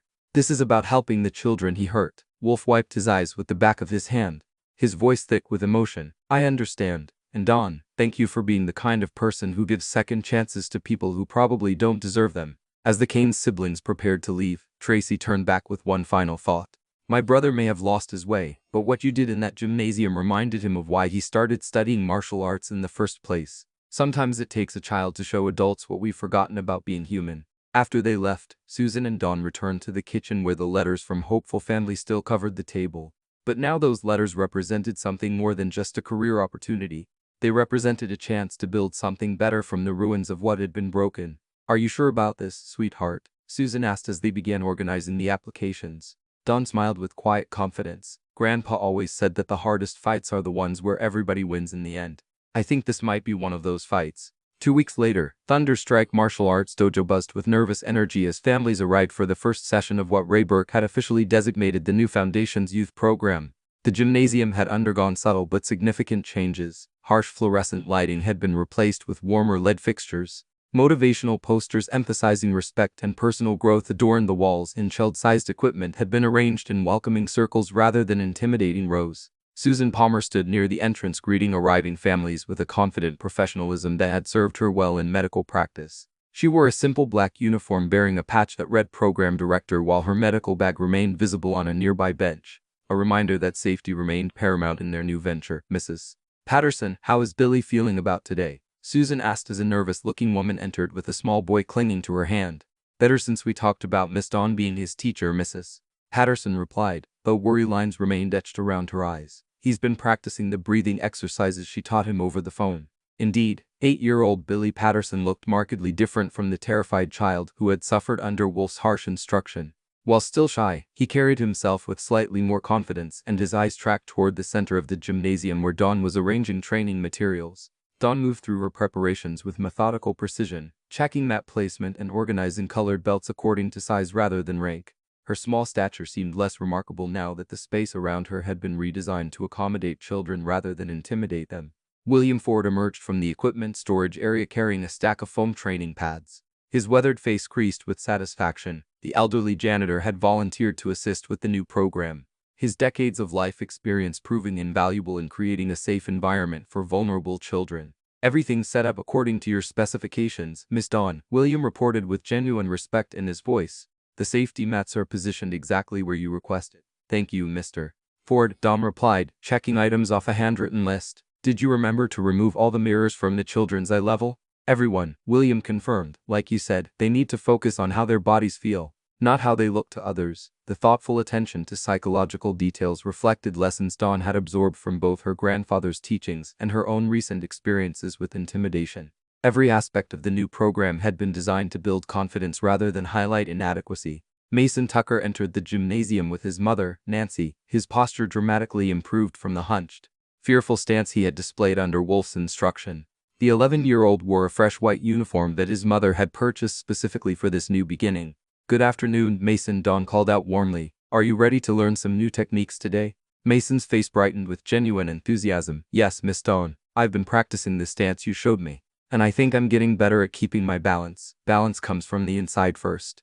Dawn reminded him gently, "Remember what we talked about? Confidence in your heart creates stability in your body." Officer Jeff Stone arrived with his 12-year-old daughter, Jennifer, who had been reluctant to continue martial arts after witnessing Wolf's behavior toward other children. The officer's expression mixed parental concern with professional curiosity about how the unprecedented program would function. "Any special instructions for today?" Stone asked Susan quietly. "Just observe and be ready to step in if needed." Susan replied, "Dawn has planned everything carefully, but this is new territory for all of us." As more families gathered, the atmosphere remained cautiously optimistic. Parents exchanged nervous glances, while children gravitated naturally toward Dawn's calming presence. The contrast with previous sessions under Wolf's leadership was immediately apparent to anyone who had witnessed both approaches. From a corner near the equipment storage, Wolf Kane watched the proceedings with a mixture of amazement and regret. He wore plain clothes and had arrived early to help with setup duties. His transformation from intimidating instructor to humble volunteer, complete in every visible detail. Ray Burke emerged from his office carrying a clipboard and wearing an expression of barely contained anxiety. The success or failure of this program would determine not only the future of his business, but also his ability to sleep peacefully knowing he had helped heal rather than perpetuate harm. 5 minutes until we begin," Cree announced, his military bearing evident in his precise timekeeping. Dawn nodded and moved to the center of the assembled group, her small figure commanding attention through presence rather than intimidation. The children formed a loose circle around her while parents arranged themselves along the walls, creating an environment that felt more like a community gathering than a formal class. The transformation that had begun with one child's courage was about to enter its next phase with the potential to heal wounds that had festered for far too long. "Before we start learning any techniques," Dawn began, her voice carrying clearly throughout the gymnasium, "I want everyone to understand what we're really doing here." She gestured toward the circle of young faces watching her intently. "Martial arts isn't about fighting or proving you're tougher than someone else. It's about understanding yourself and learning to protect people who need protection." Marcus Thompson, the 7-year-old who had written to Dawn in crayon, raised his hand tentatively. "Miss Dawn, what if we're scared of getting hurt?" "Being scared is normal," Dawn replied matter-of-factly. "Even grown-ups get scared sometimes. The difference is that we're going to learn how to be brave even when we're afraid." She knelt down to Marcus's eye level, her expression gentle but serious. "Can you tell me what scares you the most about martial arts?" Marcus glanced around the circle before answering in a whisper. "What if I'm not strong enough?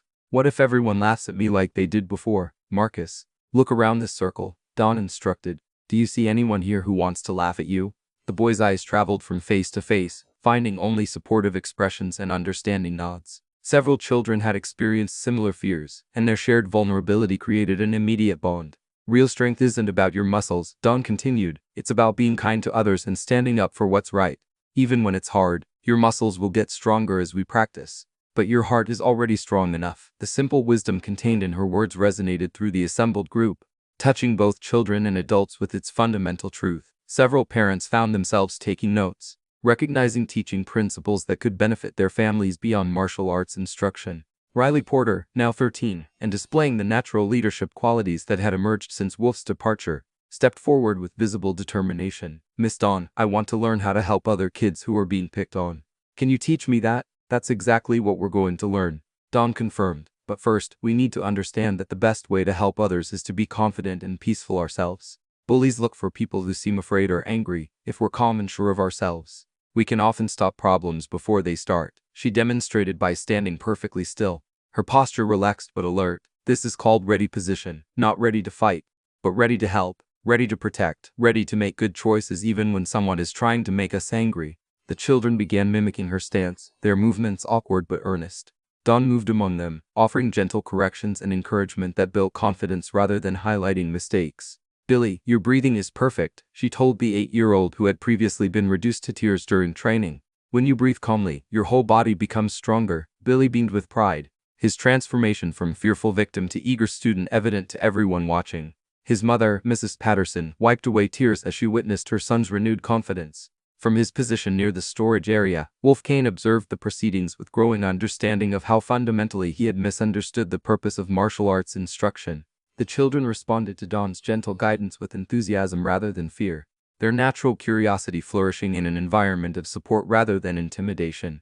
Now we're going to practice something called awareness, Dawn announced, returning to the center of the circle.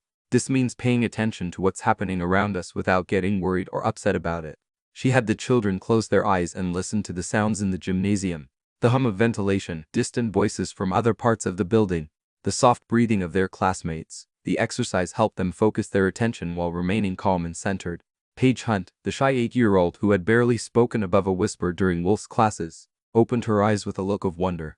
I could hear my own heartbeat, she said with amazement. That's excellent. Paige, Dawn replied warmly. When you can hear your heartbeat, it means you're really paying attention to yourself. That's the first step in learning to stay calm when things get exciting or scary. Mrs. Barbara Hunt watched her granddaughter's growing confidence with a mixture of pride and amazement. The retired teacher had spent 40 years helping children overcome their fears, but she had never seen such rapid transformation in a learning environment. As the class progressed, Dawn introduced basic movements that emphasized control and precision rather than power and aggression. She taught them how to move their feet quietly, how to position their hands for protection rather than attack, and how to use their breath to stay calm under pressure. Camden Frost, the 14-year-old who had been Wolf's favorite student, struggled with the new approach initially. His competitive nature made him want to demonstrate superiority over the younger children. But Dawn's patient guidance gradually helped him understand that true mastery meant helping others succeed rather than proving his own dominance. Camden, would you mind helping Marcus with his stance? Dawn asked, recognizing an opportunity for the older boy to practice leadership through service. Camden hesitated for a moment, then knelt beside the 7-year-old and began offering gentle guidance. The act of teaching someone else forced him to slow down and think about the principles behind the movements rather than just executing them for show. That's really good, Marcus said with genuine appreciation, and Camden felt a warmth of satisfaction that was completely different from the hollow praise he had received from Wolf. Officer Stone watched the interaction between the two boys with professional interest.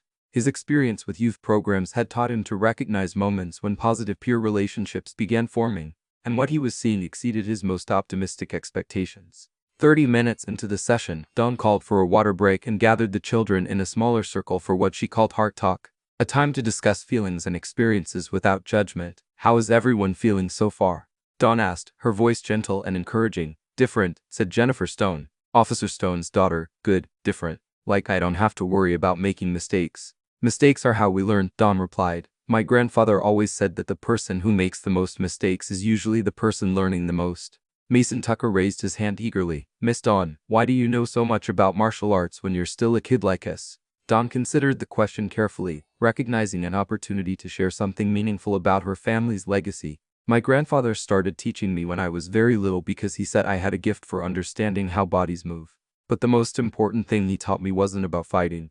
It was about protecting people who couldn't protect themselves. She looked around the circle of young faces, seeing their rapt attention. He died when I was 5, but before he died, he made me promise that I would only use what he taught me to help people, never to hurt them. The revelation about Dawn's loss touched something deep in many of the children, several of whom had experienced their own family tragedies. The shared understanding of grief created another layer of connection within the group. Is that why you helped us with Mr. Kane? Asked a quiet voice from the back of the circle. Dawn turned to see Alex Thompson, Officer Stone's 10-year-old son, who had been too intimidated to speak during previous classes. Yes, Don replied simply. He was hurting all of you, and I promised my grandfather I would protect people who needed protection. Wolf Kane, listening from his position near the equipment area, felt the full weight of his past behavior settle on his shoulders like a physical burden. Hearing his cruelty described through the lens of a child's innocent understanding made his actions seem even more inexcusable than he had previously imagined. Tracy Kane, who had been observing from the parent area, noticed her brother's emotional reaction and moved closer to offer support. You're learning, she whispered. That's what matters now. As the formal instruction resumed, Dawn introduced partner exercises that required the children to work together rather than compete against each other. She paired older students with younger ones, creating mentorship relationships that fostered cooperation and mutual support. The transformation in the gymnasium's atmosphere was remarkable. Where Wool's classes had been characterized by tension and fear, Dawn's instruction created an environment of mutual respect and genuine care. Children who had barely spoken to each other before began forming friendships based on shared learning experiences. Remember, Dawn said as the class neared its conclusion, what we learn here isn't just about martial arts. It's about being the kind of person others can count on when they need help. She had the children form their final circle and share one thing they had learned about themselves during the session. The responses ranged from technical observations about balance and breathing to deeper insights about courage and kindness. Riley Porter spoke last, her natural leadership qualities evident in her thoughtful response. I learned that being strong isn't about being better than other people. It's about helping everyone be their best. Dawn smiled with genuine pride at the wisdom contained in Riley's words. That's exactly right, and that's what we're going to keep learning together. As parents began collecting their children, the conversations were markedly different from those that had followed Wolf's classes. Instead of complaints about harsh treatment or worried discussions about their children's fear, families shared excitement about positive experiences and growing confidence. Mrs. Patterson approached Susan Palmer with tears in her eyes. I haven't seen Billy this excited about anything in months. Whatever you and Dawn are doing here, it's making a real difference. Susan felt a warmth of satisfaction that reminded her of her most successful medical interventions. The deep gratification that came from healing rather than just treating symptoms. Dawn has a gift for understanding what children need. I'm just trying to create an environment where she can share the gift safely. As the last family left the gymnasium, Dawn began organizing equipment for the next day's classes. Wolf approached hesitantly, his earlier arrogance completely absent from his demeanor. Miss Dawn, he said quietly, watching you teach today showed me everything I did wrong for 3 years. I don't know how to thank you for giving me the chance to be part of fixing it. Dawn looked up at the man who had once terrorized her and smiled with the same patience she showed all her students. You don't have to thank me, Mr. Kane. Just keep learning how to be better tomorrow than you were today. The simple directive contained within it everything Wolf needed to understand about redemption and growth. As he returned to his cleanup duties, he carried with him the beginning of genuine hope that he might someday become the kind of person these children deserved as their teacher. Ray Burke surveyed the transformed atmosphere of his gymnasium and felt something he hadn't experienced in years. Pride in what his facility was becoming rather than concern about what it had been. The investment in Dawn's program represented more than just a business decision. It was a commitment to the kind of community values he had fought to defend during his military service.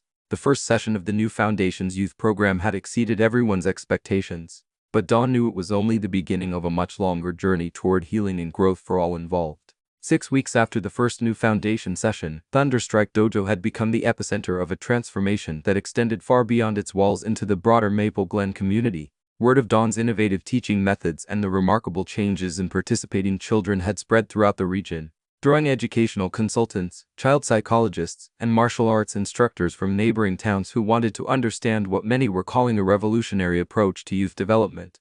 Principal Robert Harrison of Maple Glen Elementary sat in his office reviewing discipline reports that showed a remarkable pattern. Incidents of bullying among students enrolled in Dawn's program had dropped by 78.0% over the past month. More significantly, several children who had previously been victims of harassment were now stepping in to protect other vulnerable students. Mrs. Rodriguez, could you send for Billy Patterson's teacher? Principal Harrison asked his secretary through the intercom. I'd like to discuss his recent behavior changes. Minutes later, Mrs. Carol Jenkins entered the principal's office carrying Billy's academic portfolio and wearing an expression of barely contained excitement.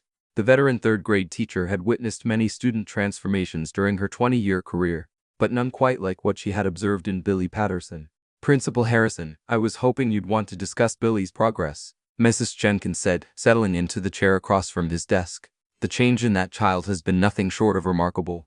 Principal Harrison opened Billy's file, scanning recent reports from teachers and playground supervisors. According to these observations, Billy has intervened in 3 separate bullying incidents this month, each time using verbal desolation rather than physical confrontation. That's exactly right, Mrs. Jenkins confirmed. Just yesterday, he helped resolve a conflict between 2 fifth graders who were about to fight over a basketball. He walked right into the middle of their argument and somehow got them talking instead of pushing each other. Principal Harrison leaned back in his chair, considering the implications of such dramatic behavioral changes. What's particularly interesting is that Billy was one of our most frequent victims of bullying just 2 months ago. Now he's actively protecting other children. It's not just Billy, Mrs. Jenkins added. Marcus Thompson has gone from being afraid to raise his hand in class to volunteering to help new students adjust to our school. And Paige Hunt actually gave a presentation to the entire class about kindness last week, something that would have been unimaginable before she started martial arts training. The conversation was interrupted by a knock on the office door. Coach Jennifer Shaw entered, still wearing her physical education uniform and carrying a stack of incident reports. Sorry to interrupt, Coach Shaw said, but I wanted to share something with both of you about the martial arts students. Principal Harrison gestured for her to join the conversation. We were just discussing the behavioral changes we've been observing. Coach Shaw spread her reports across the principal's desk. These are playground incident reports from the past 6 weeks. Notice anything unusual? Both educators examined the documents, noting a clear pattern in the data. Mrs. Jenkins was the first to voice what they were all seeing. The children enrolled in Don Palmer's program aren't just avoiding conflicts. She observed they're actively preventing them from escalating. Exactly. Coach Shaw confirmed. Yesterday during recess, I watched Mason Tucker notice that a group of older kids were cornering a kindergartner near the playground equipment. Instead of walking away or getting an adult, Mason approached the situation and somehow convinced the older children to include the little boy in their game. Principal Harrison made notes as he processed this information. Have you spoken with Dr. Palmer about these observations? Not yet, Coach Shaw replied, but I think we should consider documenting these changes more formally. What's happening with these children could have implications for how we approach character education throughout the district. Meanwhile, at Maple Glen General Hospital, Dr. Susan Palmer was experiencing her own revelations about the far-reaching effects of Dawn's program.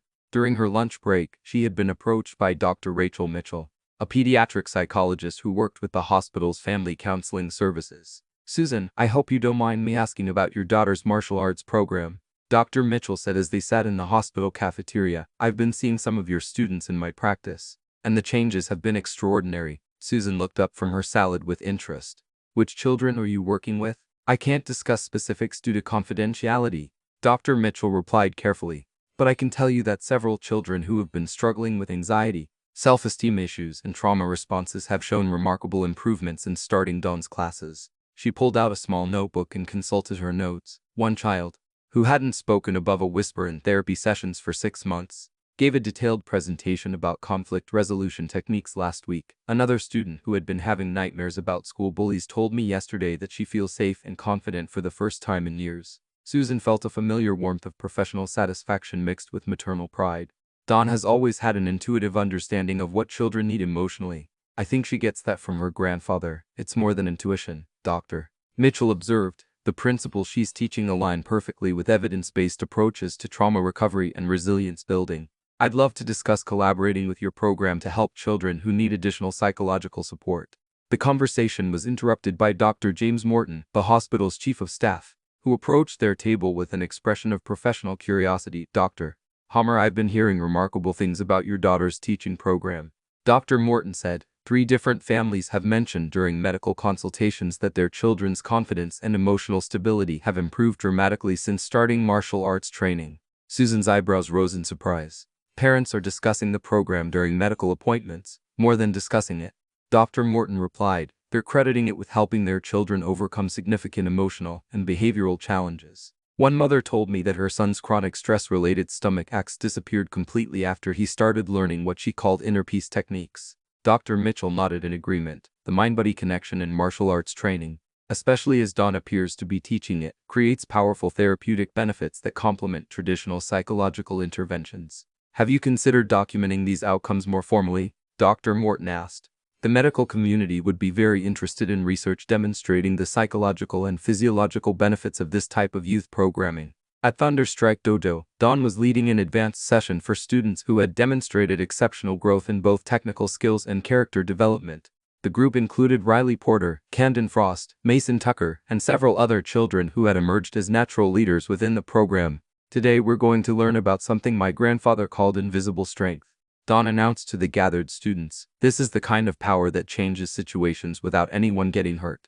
She had arranged the training area to simulate a typical school hallway, complete with lockers borrowed from the community center and positioned to create realistic scenarios where conflicts might arise. Riley, would you pretend to be a student who's being bothered by someone older and bigger? Dawn requested. Riley positioned herself near the lockers, adopting the hunched posture and downcast eyes of someone trying to avoid confrontation. Camden, following Dawn's direction, approached with the swaggering gait of a typical school bully. Now, Mason, I want you to walk past this situation, Dawn instructed. Show us how you would use invisible strength to help without making things worse. Mason approached the scenario thoughtfully, his movements calm and deliberate.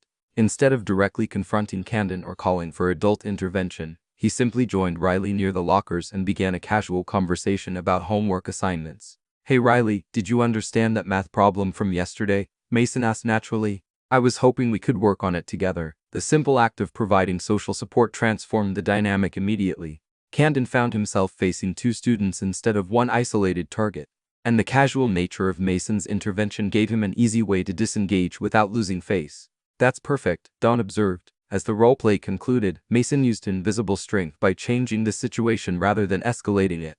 He gave everyone a way to make good choices. Camden raised his hand with genuine curiosity. But what if the bully doesn't want to back down? What if they try to include both kids in the harassment?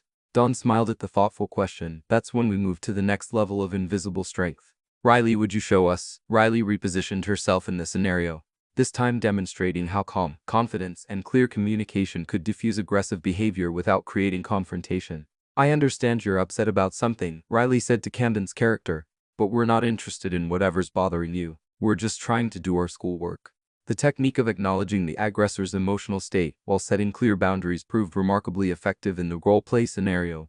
Camden found his aggressive character losing momentum when faced with Riley's composed response. This is incredible, Camden said, dropping out of character entirely. I never realized there were so many ways to handle situations without fighting or running away. Dawn nodded with approval. My grandfather always said that the strongest people are those who can solve problems without anyone getting hurt. That includes not hurting the person who's causing the problem. From his observation position, Wolfgang watched these advanced students demonstrate principles that he was only beginning to understand himself. The depth of wisdom contained in Dawn's teaching made his previous methods seem not just ineffective, but actively harmful to the children's development. William Ford approached Wolf's position carrying cleaning supplies, but his attention was clearly focused on the training session in progress. Remarkable, isn't it? The elderly janitor said quietly. That little girl understands things about human nature that most adults never figure out. Wolf nodded wordlessly, still processing the contrast between Dawn's approach and his own former methods. I spent 3 years teaching these kids that strength meant dominating others. She's showing them that real strength means helping everyone succeed. It's never too late to learn better ways. William observed with gentle wisdom. The fact that you can see the difference now means you're already changing. As the advanced session continued, Dawn introduced scenarios that required increasingly sophisticated applications of emotional intelligence and conflict resolution. The students rose to each challenge with enthusiasm, their confidence growing as they mastered techniques that would serve them far beyond martial arts training. Before we finish today, Dawn announced, I want everyone to think about someone at school or in your neighborhood who might benefit from what we're learning here. Not someone to fix or change, but someone who might like to join us in learning how to be stronger and kinder. The response was immediate and enthusiastic. Students began sharing stories of siblings, classmates, and friends who could benefit from the program's approach to personal development and conflict resolution. Riley Porter raised her hand with excitement. My cousin Jake has been having trouble with bullies at his middle school. Do you think he could visit one of our sessions? Absolutely. Dawn replied. Everyone deserves the chance to learn how to protect themselves and others. As the session concluded and students began departing with their parents, the conversations reflected the broader transformation taking place throughout Maple Glen. Families who had once focused primarily on academic achievement were now equally interested in character development and emotional resilience. Mrs. Patterson approached Susan Palmer near the exit, her expression bright with gratitude. Dr. Palmer, I wanted you to know that Billy's teacher called yesterday to tell me he's become one of the most helpful students in his class. She said he's particularly good at helping new students feel welcome. That's wonderful to hear, Susan replied. Dawn always says that the best way to build confidence is to help others succeed. It's working, Mrs. Patterson confirmed, and not just for the children. Watching Billy grow has reminded me of things I had forgotten about kindness and courage. As families continued to share similar stories, Susan realized that Dawn's program was creating ripple effects that extended far beyond individual student development. The principles of respect, compassion, and protective strength were spreading throughout the community like a positive contagion. Dawn finished organizing equipment for the next day's sessions, her methodical approach reflecting the same attention to detail that characterized her teaching. Wolf approached hesitantly, carrying the last of the training materials. "Miss Dawn," he said quietly, "I wanted to thank you for what happened today. Watching you teach those advanced techniques showed me what martial arts education should really look like." Dawn looked up at Wolf with the same patient expression she showed all her students. "Are you ready to start learning some of those techniques yourself, Mr. Kane?" The question caught Wolf off guard. Despite weeks of volunteering with setup and cleanup duties, he hadn't dared to hope that Dawn might consider him worthy of actual instruction. "You would teach me?" Wolf asked, his voice barely above a whisper. "My grandfather always said that teaching someone is the best way to help them understand what they're truly capable of," Dawn replied, "but you have to promise that everything you learn will be used to help others, never to hurt them." Wolf's eyes filled with tears as he nodded his agreement. The possibility of redemption through service to others represented everything he had hoped for but hadn't believed he deserved. As evening settled over Maple Glen, the lights of Thunderstrike Dojo illuminated a space that had been completely transformed from a venue of intimidation into a sanctuary of growth and healing. The changes that had begun with one child's courage continued to spread outward, touching lives and transforming perspectives throughout the community. 3 months after Dawn's confrontation with Wolf had transformed Thunderstrike Dojo, the annual Maple Glen Community Festival provided the perfect stage for demonstrating how profoundly the youth program had impacted both its participants and the broader community. The festival's main pavilion, usually reserved for local bands and political speeches, had been converted into a demonstration area where Dawn's students would showcase their progress to hundreds of curious spectators. Behind the makeshift staging area, a collection of nervous but excited children adjusted their uniforms and practiced breathing exercises that had become second nature under Dawn's patient instruction. The transformation in each child was remarkable. Postures had straightened, eyes sparkled with confidence, and voices carried strength that had been absent just months earlier. Lily Patterson, now 9 years old and wearing a yellow belt that represented both technical achievement and character development, helped younger students with their uniform ties while offering encouragement in a voice that no longer trembled with fear. "Remember what Miss Dawn taught us about performing?" he said to a particularly nervous 6-year-old named Emma. "We're not trying to be perfect. We're just sharing what we've learned about being strong and kind." Marcus Tonson, the boy who had once written to Dawn in crayon, carefully arranged demonstration boards with the same methodical attention to detail he had observed in his teacher. At 8 years old, he had developed a reputation among his classmates for standing up to bullies with words rather than fists, using techniques Dawn had taught him about diffusing confrontation through confidence and compassion. 5 minutes until showtime, announced Officer Jeff Stone, who had volunteered to coordinate the backstage logistics. His own daughter, Jennifer, had flourished under Dawn's instruction, developing leadership skills that extended far beyond martial arts into her academic and social life. Dawn stood quietly in the corner, reviewing her handwritten notes, while Susan made final adjustments to the demonstration equipment. At 9 years old, Dawn had grown into her role as an instructor with remarkable grace, though she still carried the same book-loving, thoughtful nature that had first endeared her to the community. "Nervous, sweetheart?" Susan asked, recognizing the contemplative expression her daughter wore before important events. "Not nervous," Dawn replied thoughtfully, "just hoping we can show everyone that strength and kindness can work together." Wolf Kane emerged from behind an equipment rack carrying a stack of breaking boards he had spent the morning preparing. His transformation over the past 3 months had been as dramatic as any of the children's. Gone was the arrogant bully who had terrorized students, replaced by someone who approached each day with humility and genuine desire to contribute positively. "All the boards are ready, Miss Dawn," Wolf reported, his tone respectful and deferential. "I tested each one to make sure they'll break cleanly for the students." "Thank you, Mr. Kane," Dawn replied with the same patient kindness she showed all her helpers. "Are you planning to watch from the audience?" Wolf nodded, though his expression carried traces of the shame that still haunted him despite months of therapy and community service. "I want to see how much these kids have grown. It helps remind me why I'm working so hard to become a better person." His presence at the festival had initially caused controversy among some parents, but Dawn's advocacy for second chances and Wolf's consistent demonstration of genuine change had gradually won over even his harshest critics. His volunteer work with the program had been instrumental in helping children overcome their fears while teaching him lessons about patience and respect he had never learned as a traditional instructor. William Ford appeared with his usual quiet efficiency, wheeling a cart containing first aid supplies and backup equipment. At 58, the elderly janitor had become an unofficial grandfather figure to many of the students, his weathered wisdom providing comfort and guidance that complemented Don's technical instruction. "Stage is all set up according to your specifications," William reported. "Mats are secure, spacing is perfect, and I've got water bottles positioned for anyone who needs them." "What about the special surprise?" Don asked with uncharacteristic excitement.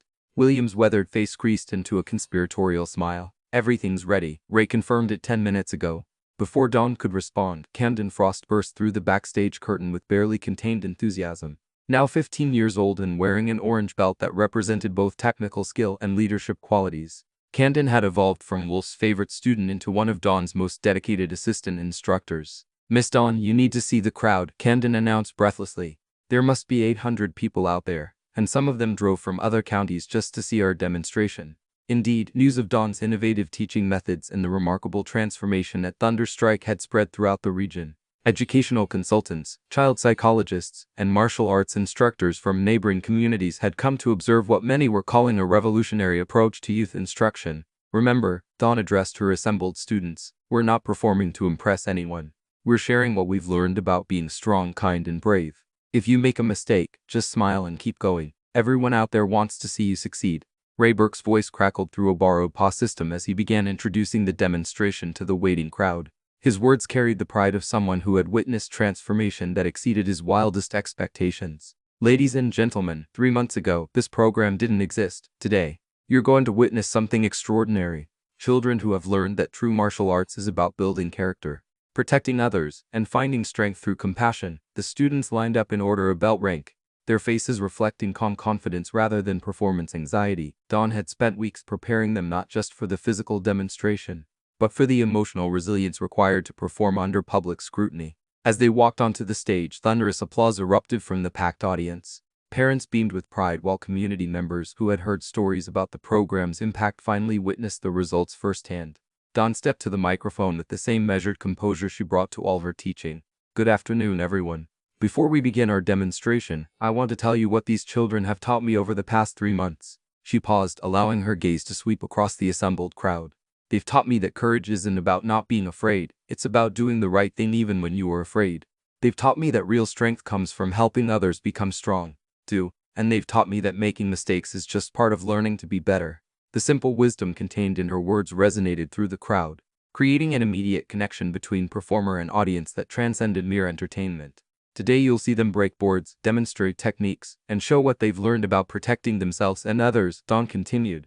"But more importantly, you'll see children who have learned to believe in themselves and stand up for others who need protection."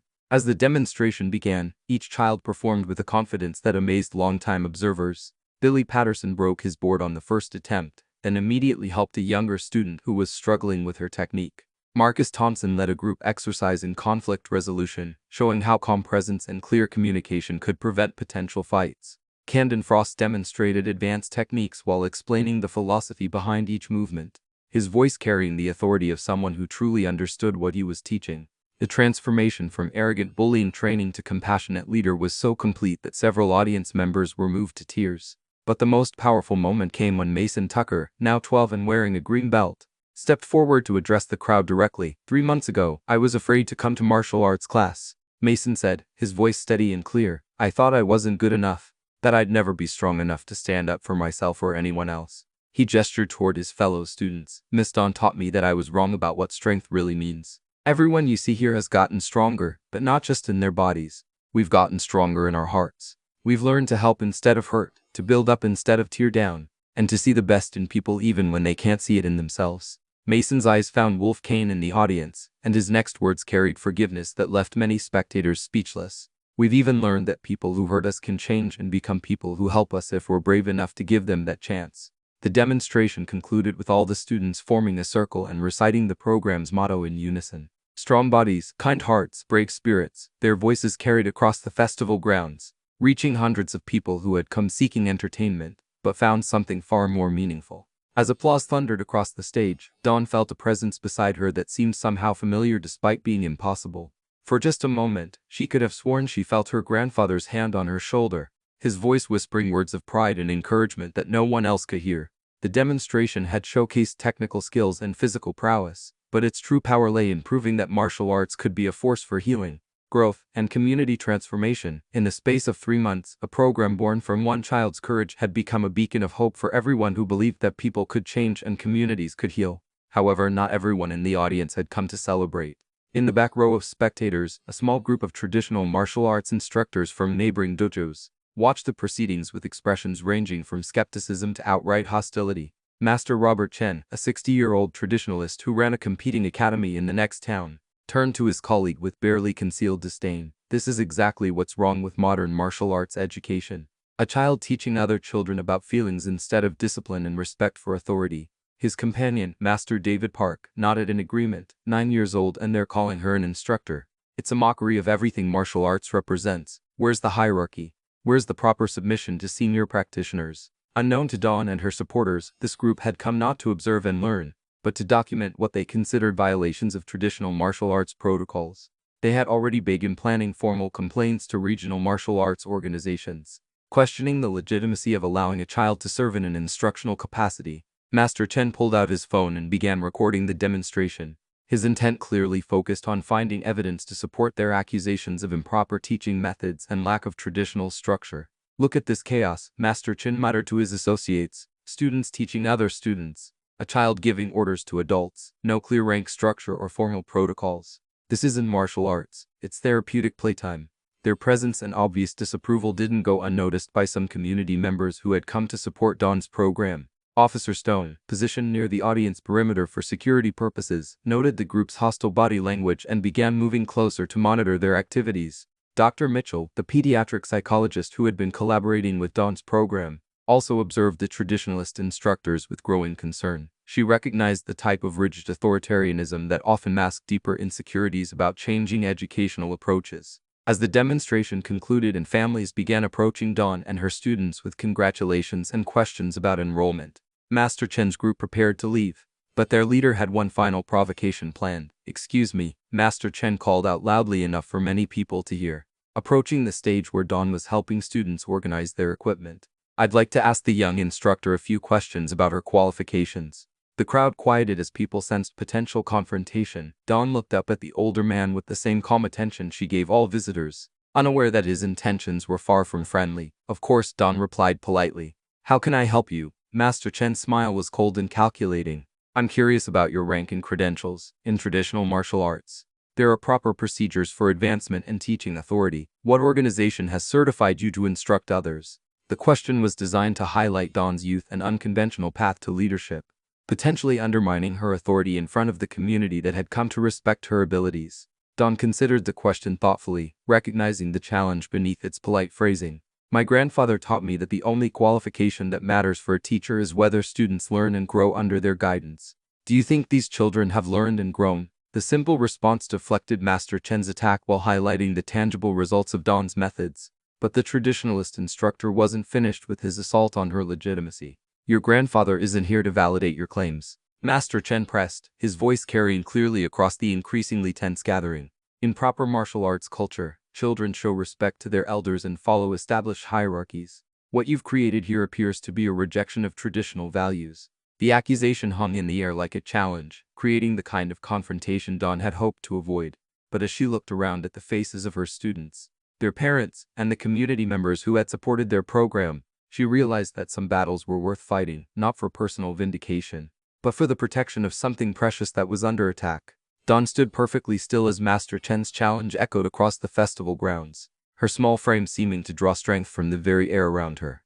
The crowd had fallen silent, sensing that they were witnessing something far more significant than a simple disagreement about teaching methods. "Mr. Chen," Dawn said quietly, her voice carrying clearly despite its gentle tone, "I think you're asking the wrong question." Master Chen's eyebrows rose in surprise at being addressed so directly by someone he considered a child playing at authority. "And what question should I be asking?" Dawn gestured toward her students, who had instinctively moved closer to support their teacher.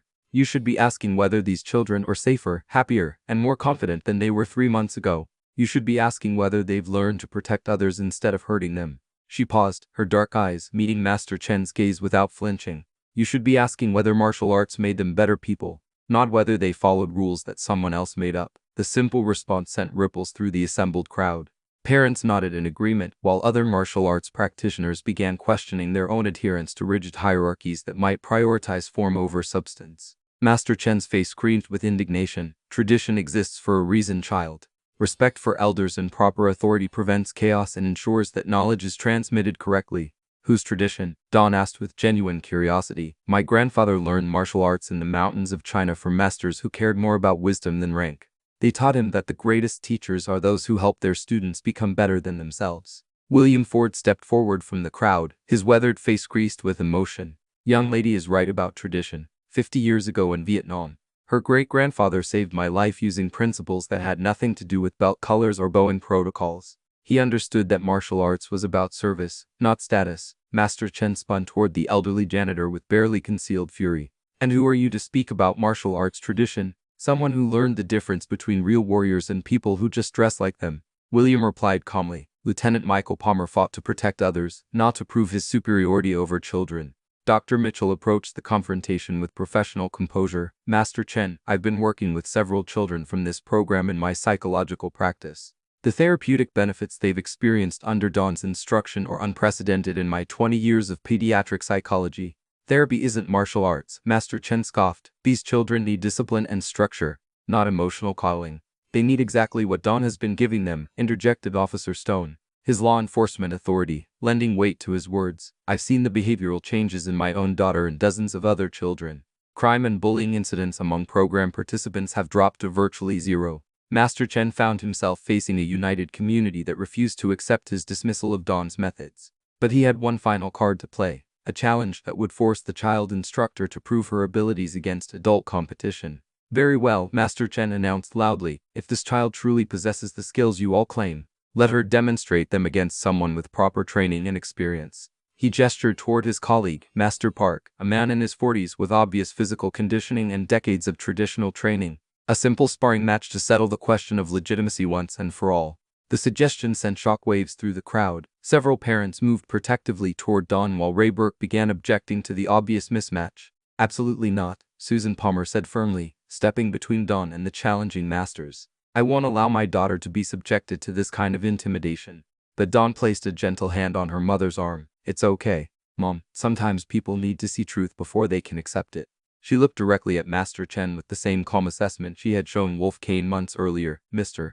Chen, are you sure this is what you want? Because once we begin, everyone here will see exactly what kind of martial artist you really are. Master Chen's confidence wavered slightly at the quiet certainty in Dawn's voice, but his pride prevented him from backing down. Master Park will demonstrate proper technique against your unconventional methods. Master Park stepped forward reluctantly, clearly uncomfortable with the situation, but unable to defy his senior colleague's directive. Miss Palmer, I don't want to hurt you. Perhaps we could simply discuss our different approaches instead.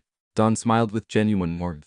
Mr. Park, you seem like a good person who's been taught that martial arts is about winning and losing. I'd like to show you that it's really about understanding and protecting. She moved to the center of the demonstration area, her posture relaxed, but alert. The crowd formed a loose circle around them, their faces reflecting mixture of concern, excitement, and anticipation. Before we begin, Dawn announced to the assembled spectators, I want everyone to remember that what you're about to see isn't about proving who's stronger or better.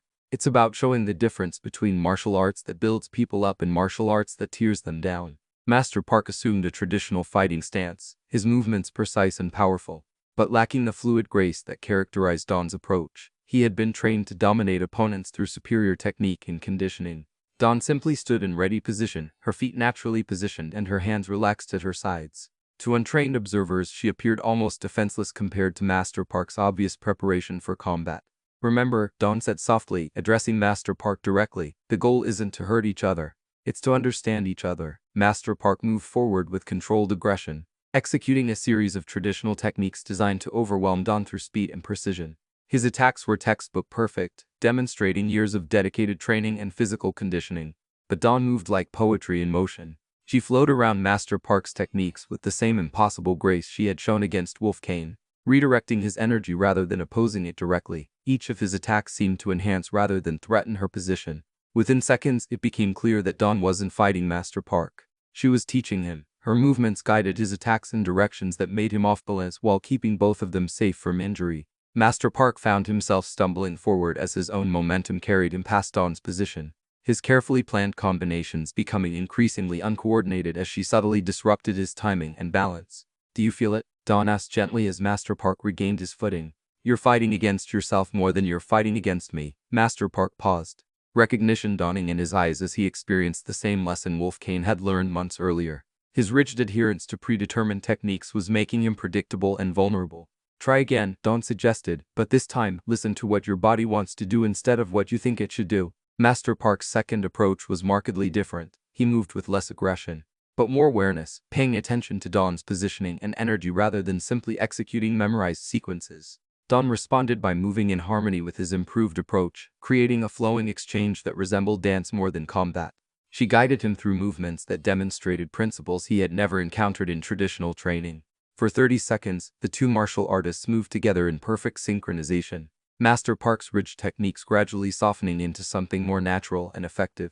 The crowd watched in amazement as Dawn essentially taught him better martial arts while sparring with him. Finally, Dawn stepped back with a smile. "That's what my grandfather meant when he said, martial arts is about understanding yourself and protecting others. You just learned more in 30 seconds than most people learn in years of traditional training." Master Park stood motionless, processing the experience with wonder and confusion. "I don't understand. You made me better instead of defeating me." "Why?" "Because defeating you wouldn't help anyone," Dawn replied simply. "But helping you understand might help all the students you teach in the future." Master Chen watched his colleague's transformation with growing alarm. His entire worldview was based on hierarchy, dominance, and the superiority of traditional methods. Dawn's demonstration threatened everything he believed about martial arts and authority. "This proves nothing," Master Chen declared desperately. Park was obviously going easy on a child.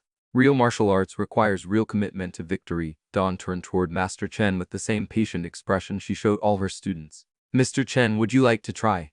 The challenge, delivered so gently that it barely qualified as confrontation, put Master Chen in an impossible position. Refusing would make him appear cowardly in front of hundreds of witnesses. Accepting would mean potentially being humiliated by a 9-year-old girl. "I don't fight children," Master Chen said stiffly, trying to maintain dignity while avoiding the confrontation. "Neither do I," Dawn replied with a smile. "I help people understand what they're really capable of."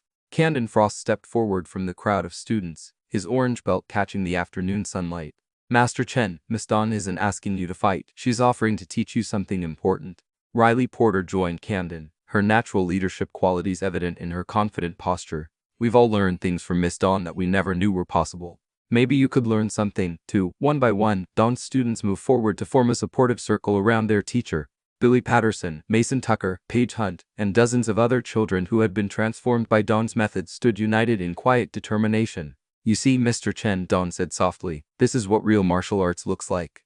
It's not about one person being better than everyone else. It's about everyone helping each other become the best they can be." She gestured toward her students. "These children have learned to protect each other, to stand up for what's right, and to solve problems without causing harm. They've learned that true strength comes from lifting others up, not putting them down." Master Chen looked around the circle of faces, children, parents, community leaders, and fellow martial artists, all united in support of principles that challenged everything he had been taught about authority and hierarchy. "This isn't how it's supposed to work," Master Chen said weakly, his voice carrying the confusion of someone whose fundamental beliefs were crumbling. "Maybe that's because the old way wasn't working very well," Dawn replied with gentle compassion. "Maybe it's time to try something better." Master Park approached his senior colleague with obvious concern. "Chen, we came here to find fault with these methods. But what I just experienced, it's everything I thought martial arts was supposed to be, but never found in traditional training." Dr. Mitchell stepped forward to address both visiting instructors. "Gentlemen, what you've witnessed here represents evidence-based approaches to character development, conflict resolution, and emotional resilience. The therapeutic and educational benefits are undeniable. The children's academic performance has improved across the board," added Principal Harrison, who had arrived during the demonstration. "Their behavior in school has become exemplary, and they're actively helping other students succeed." Officer Stone nodded his agreement. "Crime and bullying incidents in our community have dropped significantly since this program began. These children have become positive influences throughout Maple Glen." Master Chen found himself facing overwhelming evidence that Dawn's unconventional methods produced superior results compared to traditional approaches. His academic training in martial arts hierarchy seemed irrelevant when confronted with such tangible success. "I don't understand how this is possible," Master Chen admitted, his voice barely above a whisper. Dawn approached him with the same kindness she showed all her students. "Mr. Chen, would you like to visit our dojo sometime? Not to judge or criticize, but to learn alongside our students. The offer of inclusion rather than exclusion caught Master Chen completely off guard. He had expected confrontation and found compassion. He had sought to expose weakness and discovered strength he had never imagined possible. "You would welcome me after I tried to discredit your program?" Master Chen asked with genuine confusion. "My grandfather taught me that the people who need help the most are often the ones who have the hardest time asking for it." Don replied, "Maybe you've been looking for something in martial arts that you just haven't found yet." Master Park placed a supportive hand on his colleague's shoulder. "Chen, I think we should accept her invitation. What we've seen here could transform how we approach teaching." As the crowd began to disperse, conversations buzzed with excitement about the principles Don had demonstrated. Children who had witnessed the interaction began discussing how they could apply similar approaches to conflicts in their own lives. Wolf Kane approached Dawn as she began organizing demonstration equipment, his expression carrying gratitude and amazement. "Miss Dawn, watching you handle those masters showed me that redemption is possible for anyone willing to learn." Dawn looked up at the man who had once been her tormentor and smiled with genuine affection. "Mr. Kane, you've already proven that people can change. Now you're helping other people learn the same thing." Susan Palmer watched her daughter interact with the various adults whose lives had been touched by her teaching, feeling a mixture of pride and wonder at the wisdom contained in such a young person. "Sweetheart," Susan said as they prepared to leave the festival, "your grandfather would be so proud of what you've accomplished here." Dawn looked around the festival grounds where hundreds of people continued discussing the principles of compassionate strength and protective service. "I think he would say that the best part isn't what I've accomplished, but what everyone else has learned they can accomplish, too." As evening settled over Maple Glen, the lights of the community festival illuminated faces brightened by hope and possibility. The confrontation that had begun as an attack on Dawn's legitimacy had transformed into a celebration of principles that transcended traditional boundaries. 6 months later, Thunderstrike Dojo had become the headquarters of a network that extended throughout 3 counties. Master Chen and Master Park had become regular students in Dawn's instructor development program, learning to integrate compassionate teaching methods with traditional martial arts knowledge. The waiting list for enrollment had grown to over 300 families, leading to the establishment of satellite programs in neighboring communities. Educational consultants from universities across the country visited regularly to study and document the pedagogical innovations that had emerged from a 9-year-old's intuitive understanding of human nature. But perhaps most significantly, the children who had been transformed by Dawn's teaching had become teachers themselves, spreading principles of protective strength and compassionate courage throughout their schools and neighborhoods. On a quiet Tuesday evening, as Dawn finished teaching an advanced class to students who had progressed from victims to leaders, she reflected on the journey that had begun with one moment of standing up to a bully. Miss Dawn asked a new student, a shy 7-year-old whose parents had driven from 2 towns away seeking help for their daughter's confidence issues, "How did you learn to be so brave?" Dawn smiled with the same gentle wisdom that had characterized her teaching from the beginning. "The same way you're going to learn. One day at a time, one choice at a time, one act of kindness at a time." As the last student left with her grateful parents, Dawn looked around the dojo that had been transformed from a place of fear into a sanctuary of growth. The walls displayed photographs of hundreds of children who had discovered their own capacity for courage and compassion. In the corner where she had once sat reading books while avoiding Wolf Kane's attention, a small plaque bore her grandfather's words, "True strength is not the absence of fear, but the choice to protect others despite our fear." Dawn Palmer had proven that sometimes the smallest person in the room carries the greatest power. Not the power to dominate or defeat, but the power to heal, to teach, and to transform lives through the simple act of refusing to let others suffer alone. The legacy of her courage would continue spreading outward like ripples in still water, touching lives and changing communities for generations to come. And in quiet moments when the dojo was empty and the evening light filtered through the windows, Dawn could sometimes feel her grandfather's presence, proud and eternal, watching over the sanctuary they had built together. The end. Up next, 2 more incredible stories are waiting for you right on your screen. If you enjoy this one, you won't want to miss this. Just click to watch and don't forget to subscribe.